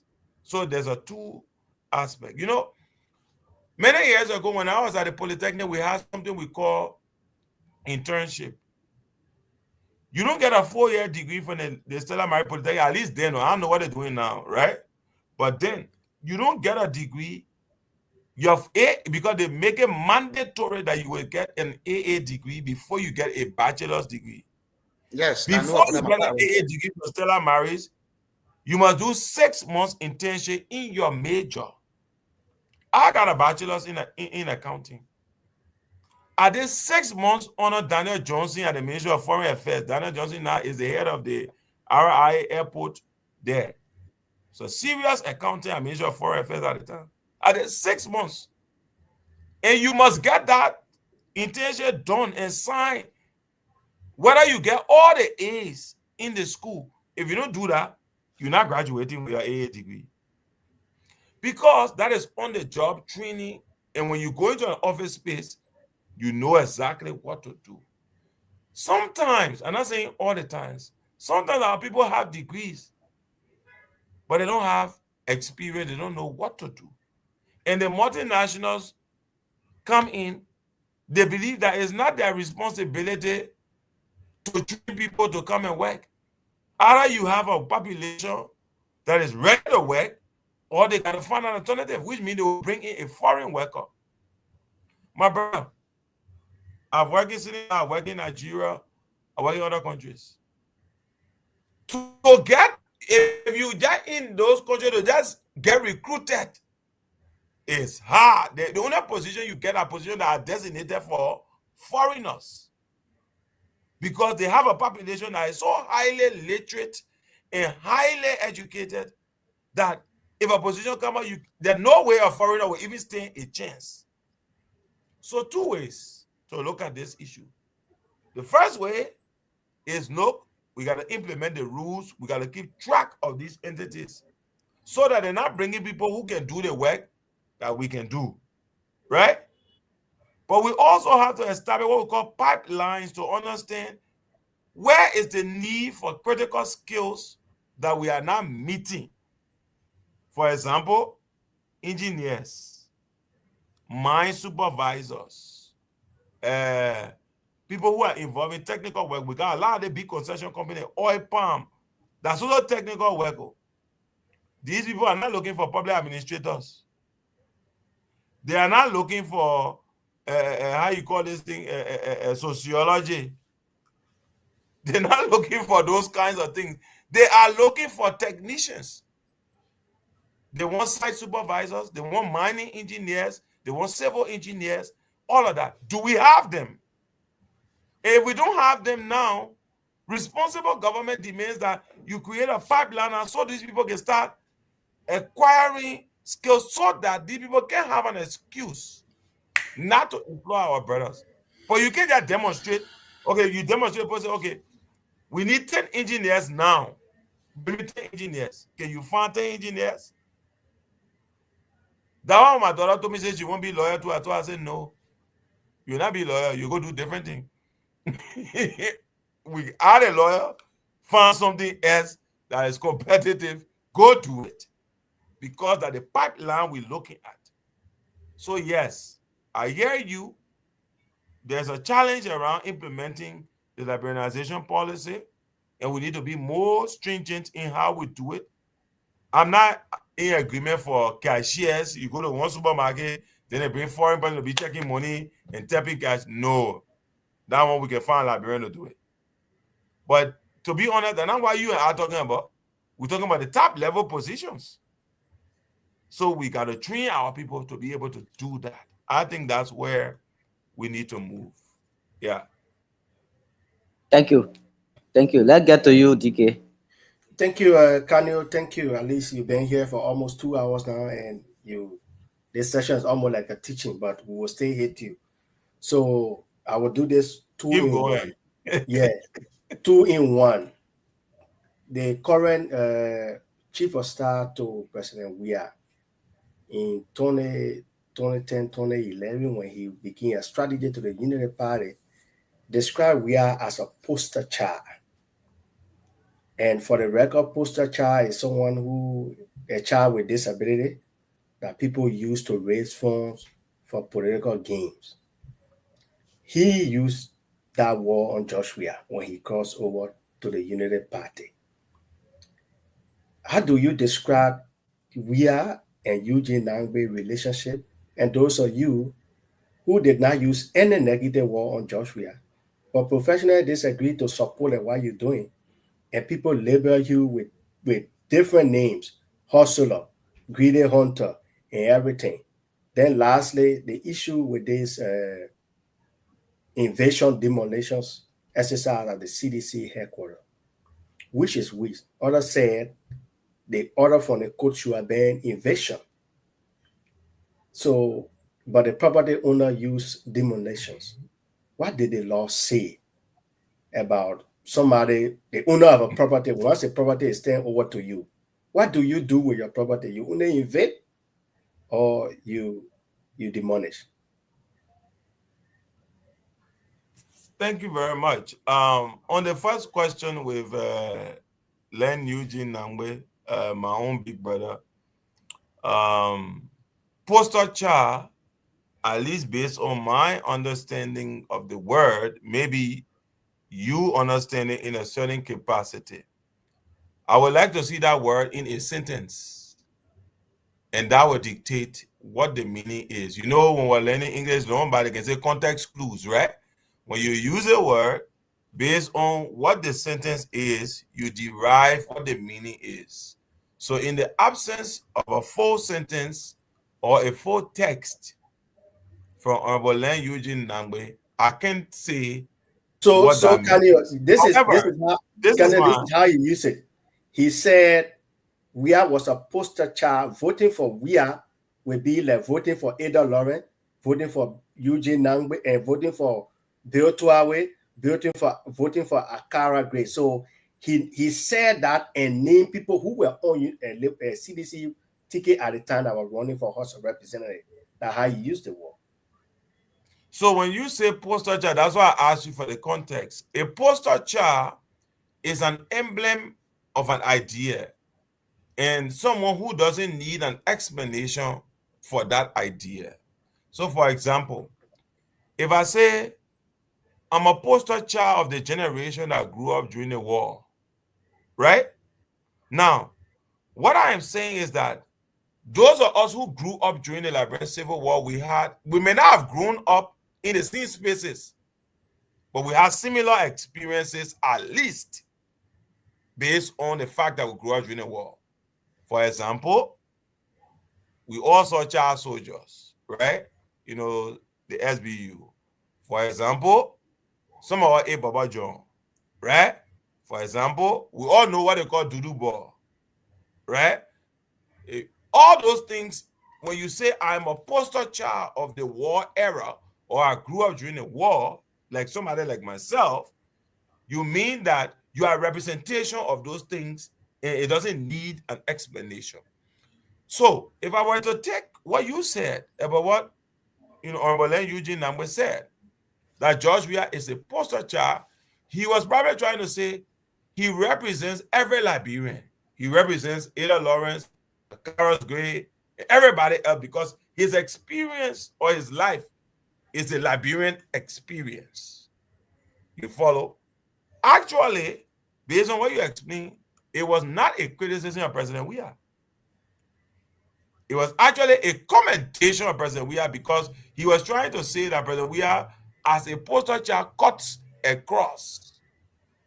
But people take the words when you say poster child, they think it means a negative connotation, but the actual meaning of a poster child is that which represents an idea in a certain way that it doesn't have to be explained. I'm just giving you my own word, but if you Google it, you'll probably find that, right? So that's what I would say to Eugene Nangwe. On the question about where I am and being, cost denigrated, my brother, the unexamined life is not worth living. If you want nobody to cuss you, say anything, but you just shut up your mouth, go in your room, lay on your bed, don't say nothing, don't do nothing. Period. But if you ever will attempt to say something or to do something or to pioneer something that is different, my man, people will curse you, they will say things about you, right? You gotta be prepared for that. But it's not about what they say, it's about how you respond to them. I'm not a bitter person. I'm not an angry person. I'm not trying to fight nobody. I'm just trying to do what is right. Right? And when I say the government must succeed, I wanted to succeed. So why are you angry? Why must you insult me because I said the government? I didn't say you stupid, let the government succeed. Right? If I say you stupid, let the government succeed, then you can curse me. You say, oh, you say I'm stupid. And you say the government must succeed, so I'll curse you. But all I said was, let the government succeed. But you won't curse me. Right? So it's about disposition. And my disposition, I think maybe it's because, I started getting involved in it too early. So maybe they cost me so much so that I'm at a point where I'm just like, they think about whatever they say that are business, right? Let them say what they have to say. And sometimes also I believe people are weaponized to think the way they want people to think about you. For example, earlier today I was at a certain gathering and I met two of my Fijian sisters. And one ran to me. They always, because I'm a social person, they all ran to me. Oh, yeah. So you say, oh, what's up? Yeah, but our party will still survive, even though. Da, da, da, da. So I told her, I said, but we are across purposes. So I got nothing to do with the party failing. In fact, they're breaking down the headquarters.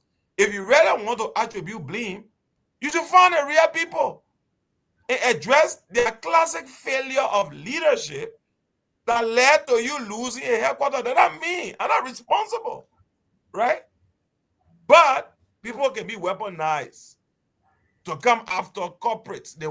People want to find excuses for their inabilities and for their excesses and for the things that they didn't do properly. They want to find excuses for that.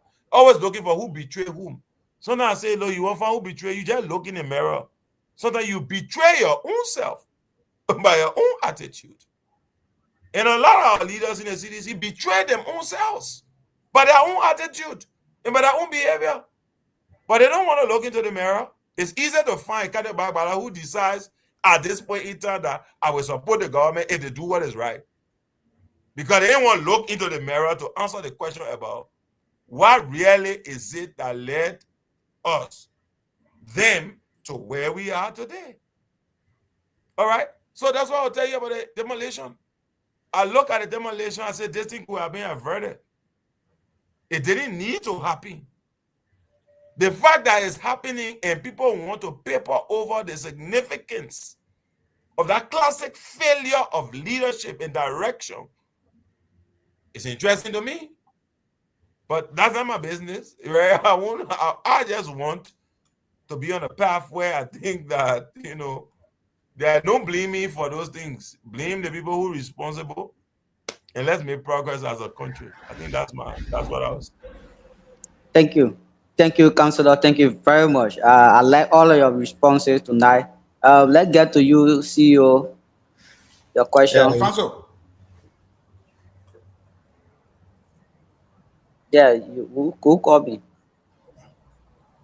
DK, you want to say something?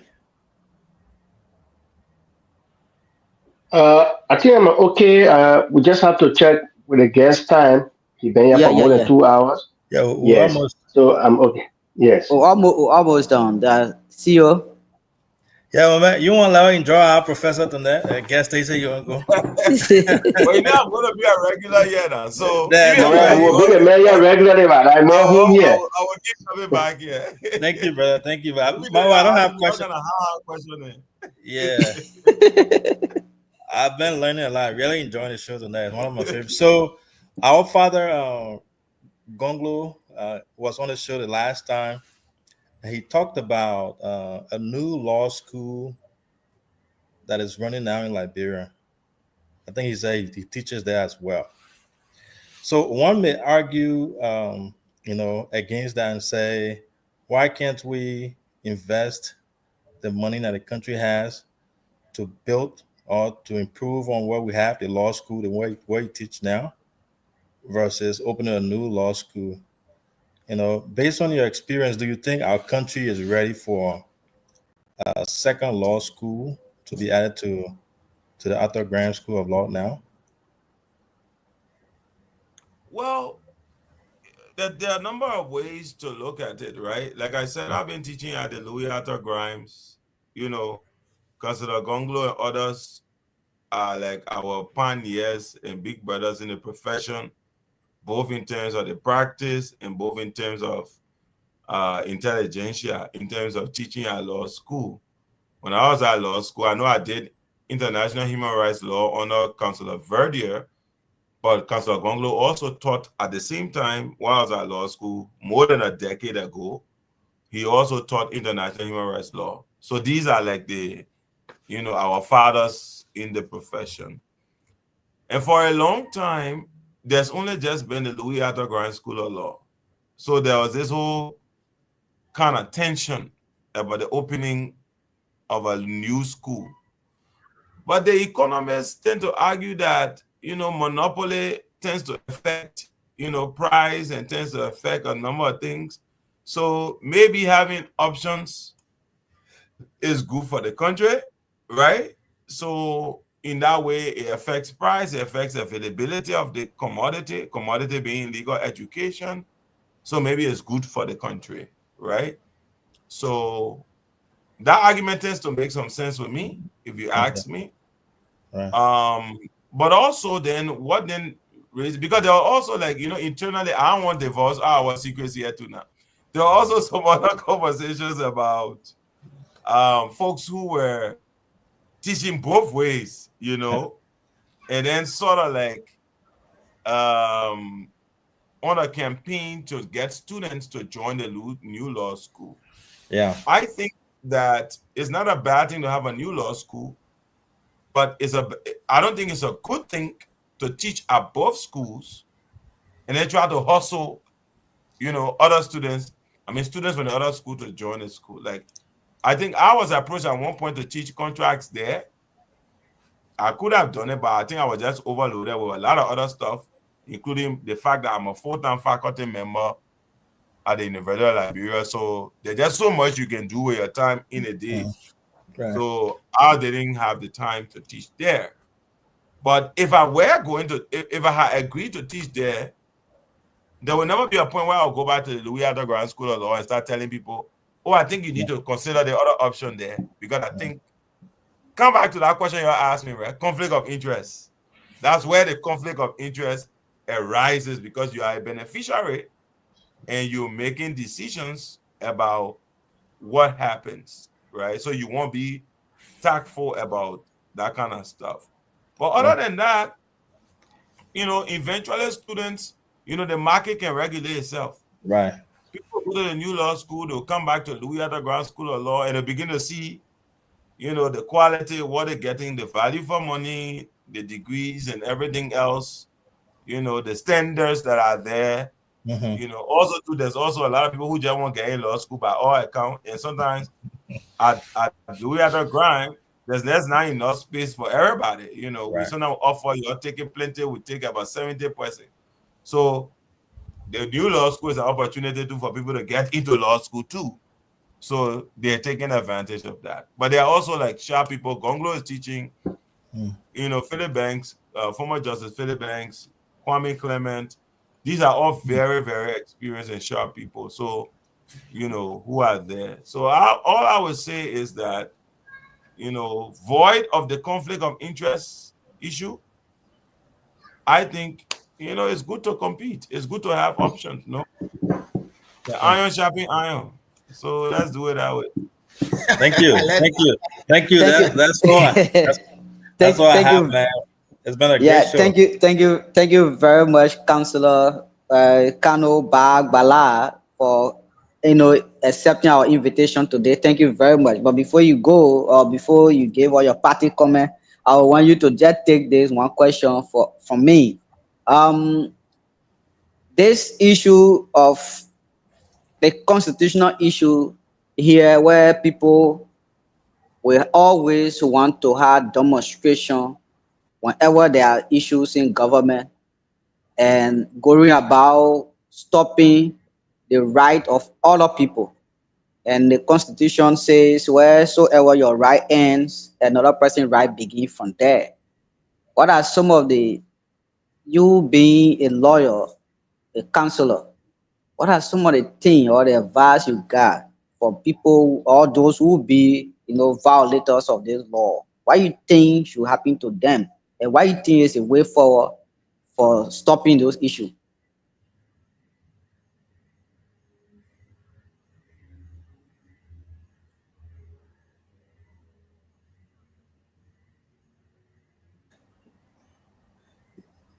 Yeah, Counselor?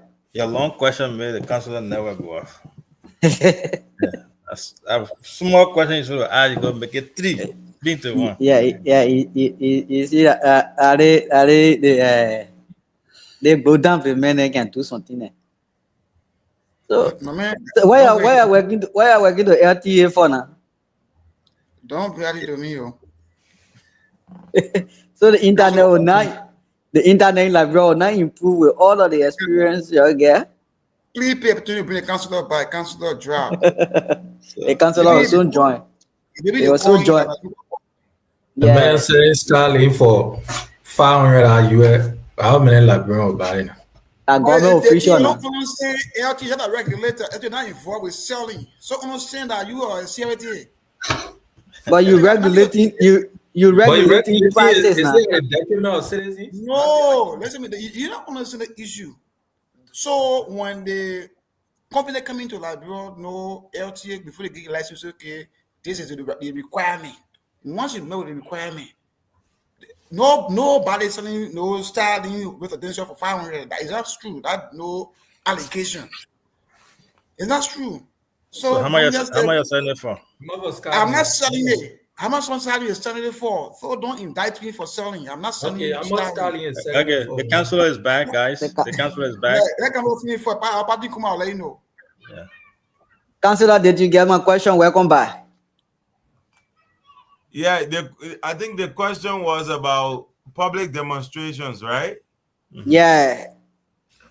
Public demonstration and people always go against other people right by blocking road and other things. And wheresoever your right ends is where somebody right begin from there. I just want you to throw light on that and see the way forward.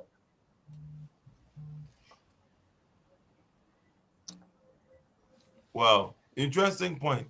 The whole idea of rights is always like a balancing act. Most times people will tell you, they say freedom of expression. And freedom of expression is not just what you say, it's about how you say it and the manner informing which you say it, from a human rights perspective. It also affects freedom of movement, where you go, right? These are basic human rights. But you must balance those rights that you have with other people's right to be able to do things without you affecting them, right? So in our jurisdiction, though, um, that right to express yourself is free, but violations that lead to, casualty, the public being affected, etc., those violations, you are responsible for them. So they're there. In addition, the governing authorities put into place, this whole permit issue. The permit is not more or less, at least in my view, to restrict you, but it's meant to be able to monitor how you voice out, that expression. So I always tell people, you're in opposition today, you could be the ruling party tomorrow. You're a ruling party today, you could be the opposition tomorrow. all of us have a responsibility to build the environment that we want to see, whether or not we are ruling party or opposition. And as you know, ultimately, it's the ordinary people who will decide what they want for the country. And they are watching us, how we conduct ourselves. So if it's a peaceful environment, I think we should engender peaceful disagreement. Just like now, right? I'm dealing with all this mob violence. But it's part of the democratic space. People will disagree with what I have to say. And I take it because that's their right. And we should accept that they will disagree with some of the things I got to say. But they must have the space, like Voltaire said, I may disagree with what you say, but I will defend to the death your right to say it. I don't have to agree with what you say. But if you say it with civility, I must respect your right to say it. So let us not be heavy-handed. Let us not try to restrict civil and political rights. But equally so, those who express those rights must realize that they have a responsibility to preserve the security of the state. If you're only coming out to voice your rights and you're doing it in a peaceful manner, for example, just recently we had one of the biggest demonstrations the country has ever seen. I don't know if you follow. They said no to drug campaign. It was one of the most massive demonstrations in recent times. But the anxiety around the say no to drug campaign was not the same anxiety that was around the stand campaign. Even though the stand campaign was smaller in size than the say no to drugs campaign. So we must create the space for the people to speak out. That's the only way we know what they think and how they feel. But they also have a responsibility to preserve the peace. You can come out and block traffic, stone cars, bust up things. You must come out with a clear agenda and do it in a peaceful manner. And then the state will provide the security. So I know it's not a yes or no answer to your question, but again, we have to balance this because, like I say, one day you're in party, the next day you're in opposition, and that's the way. So if you want to be treated the way you want to be treated when you are at either side of the aisle, and that's what I would say.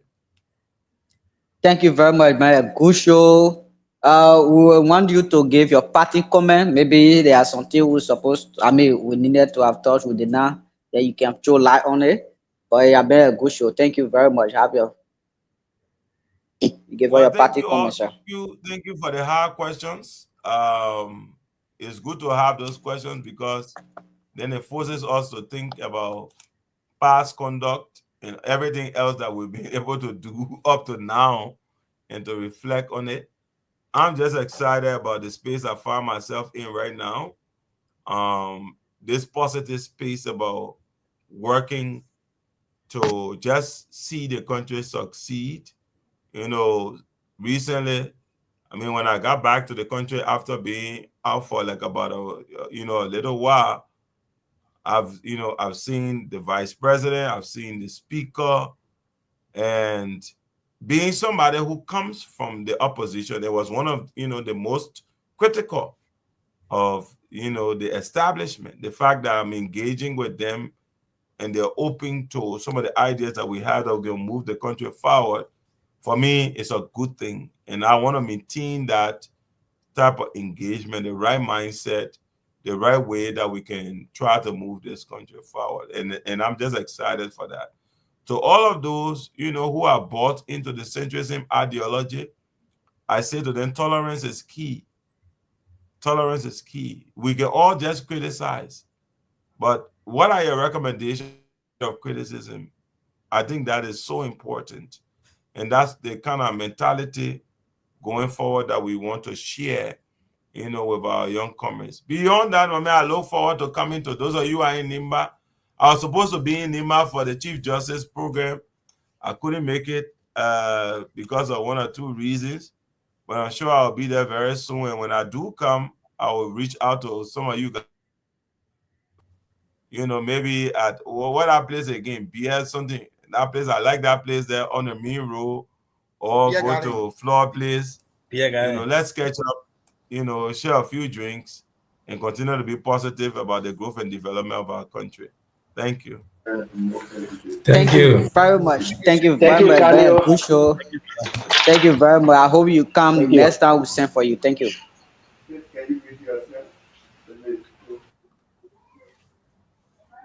Well, yeah, very good show today. Let's see. Let's hear from you. Yeah, let's hear from you, Marvelson. Your takes on every discussion we have had today in 1 minute 30 seconds. Well, I think it's been a good day, and I want to say thank you to all of us panelists for the insightful and very thought-provocative questions. It brought out the very best in Kanyo, and realistically, Kanyo is one of those fine young individuals, young, brilliant lawyers that the country can boast of. So it was expected that he would have done, an extraordinary job as he did, which I'm glad to share the platform and uh, having addressed some of the issues. Quite frankly, our country, is gradually becoming a party state that if you are not part of any of those political parties, then you have no stake, especially when it comes to governance issues. And the winner takes all mentality, to have an alternative voice parroting the idea of centrism, I think is good for our democracy. It's quite healthy. It will raise our consciousness profile to the point where people will start to rethink, especially when it comes to the leadership and governance of our country.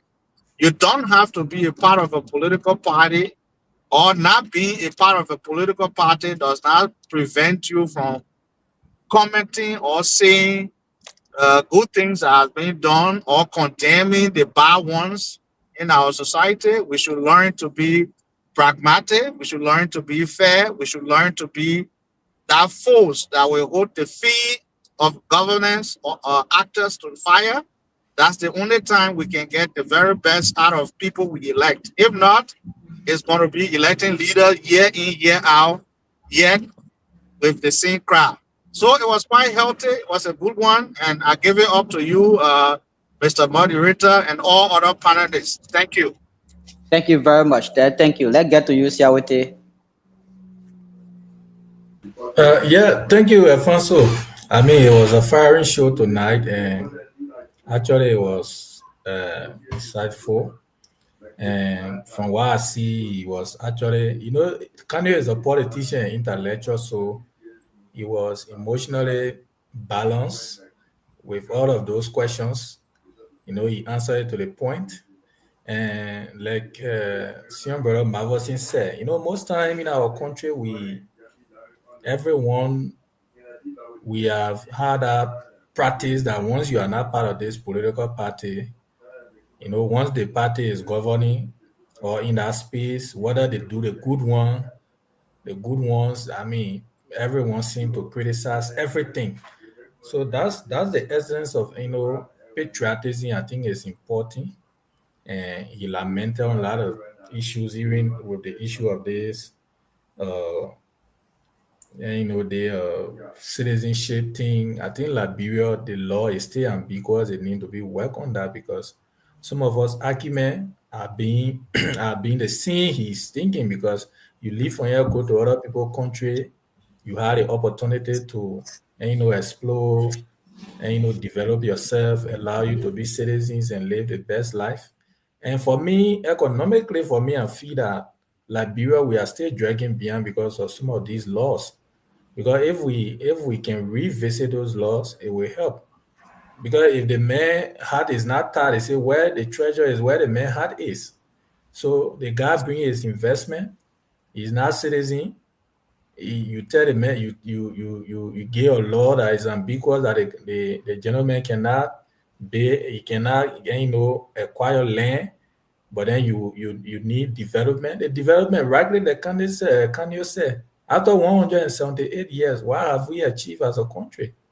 You go to Ghana, you go to South Africa and other countries, they got those laws.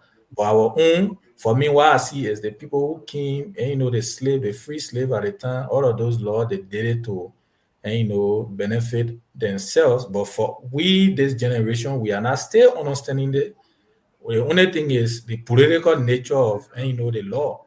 Oh, when we vote for, when we ratify that law, what will happen? The guys they got money, they will vote, and they will spend and they will buy our land, they will do all these things. So I mean, it require a whole conversation around our constitution, like the Chief Justice said, and even the other justice the other day about reforming the current constitution because it does not meet the current day reality of our existence. I mean, it was a good show. We expect him to, come over anytime. We expect him to provide a legal expert and other personal opinion on the state of the nation. Thank you very Thank you. much. Thank you very much. Sadra Togbe, the change agent. Yeah, yeah, Alfonso, thank you, and thanks to many panelists and our listeners. I think it's good we bring the counselor in here to teach us. I enjoy Councilor Gongo the other time, and today Councilor Bagbada also made me to feel happy. This You took lesson? You I took learned a lesson, lot. right? With Okay. all the A lot of hard questions we lessons. asked, Oh, with all the hard questions we asked, he was able to answer them the way he responded, and it opens some of our mind legally, even though we're not legal practitioner. I love my son Jim here tonight. So Thank you so DK, DK just tested me say if that man had been contrary to Unity Party backing CDC strongly, I think you are not going to be good in your statement, right? No, let me tell you. Let me tell you Come in, minute mentor. No, we gotta go. We gotta go. Yeah, Come go in, minute ahead, go mentor. ahead. Yeah, the I mentality had to 10 seconds. Go ahead. the mentality of Kando Bagbala is the fundamental ideology we were taught in Stella Marie. I want to say also to level A degree in civil engineering. There's a book called Philosophy 101 written by Sir Lauren Brown. That class starts by 7 a.m. in the morning. When you late 2 minutes, she put you out.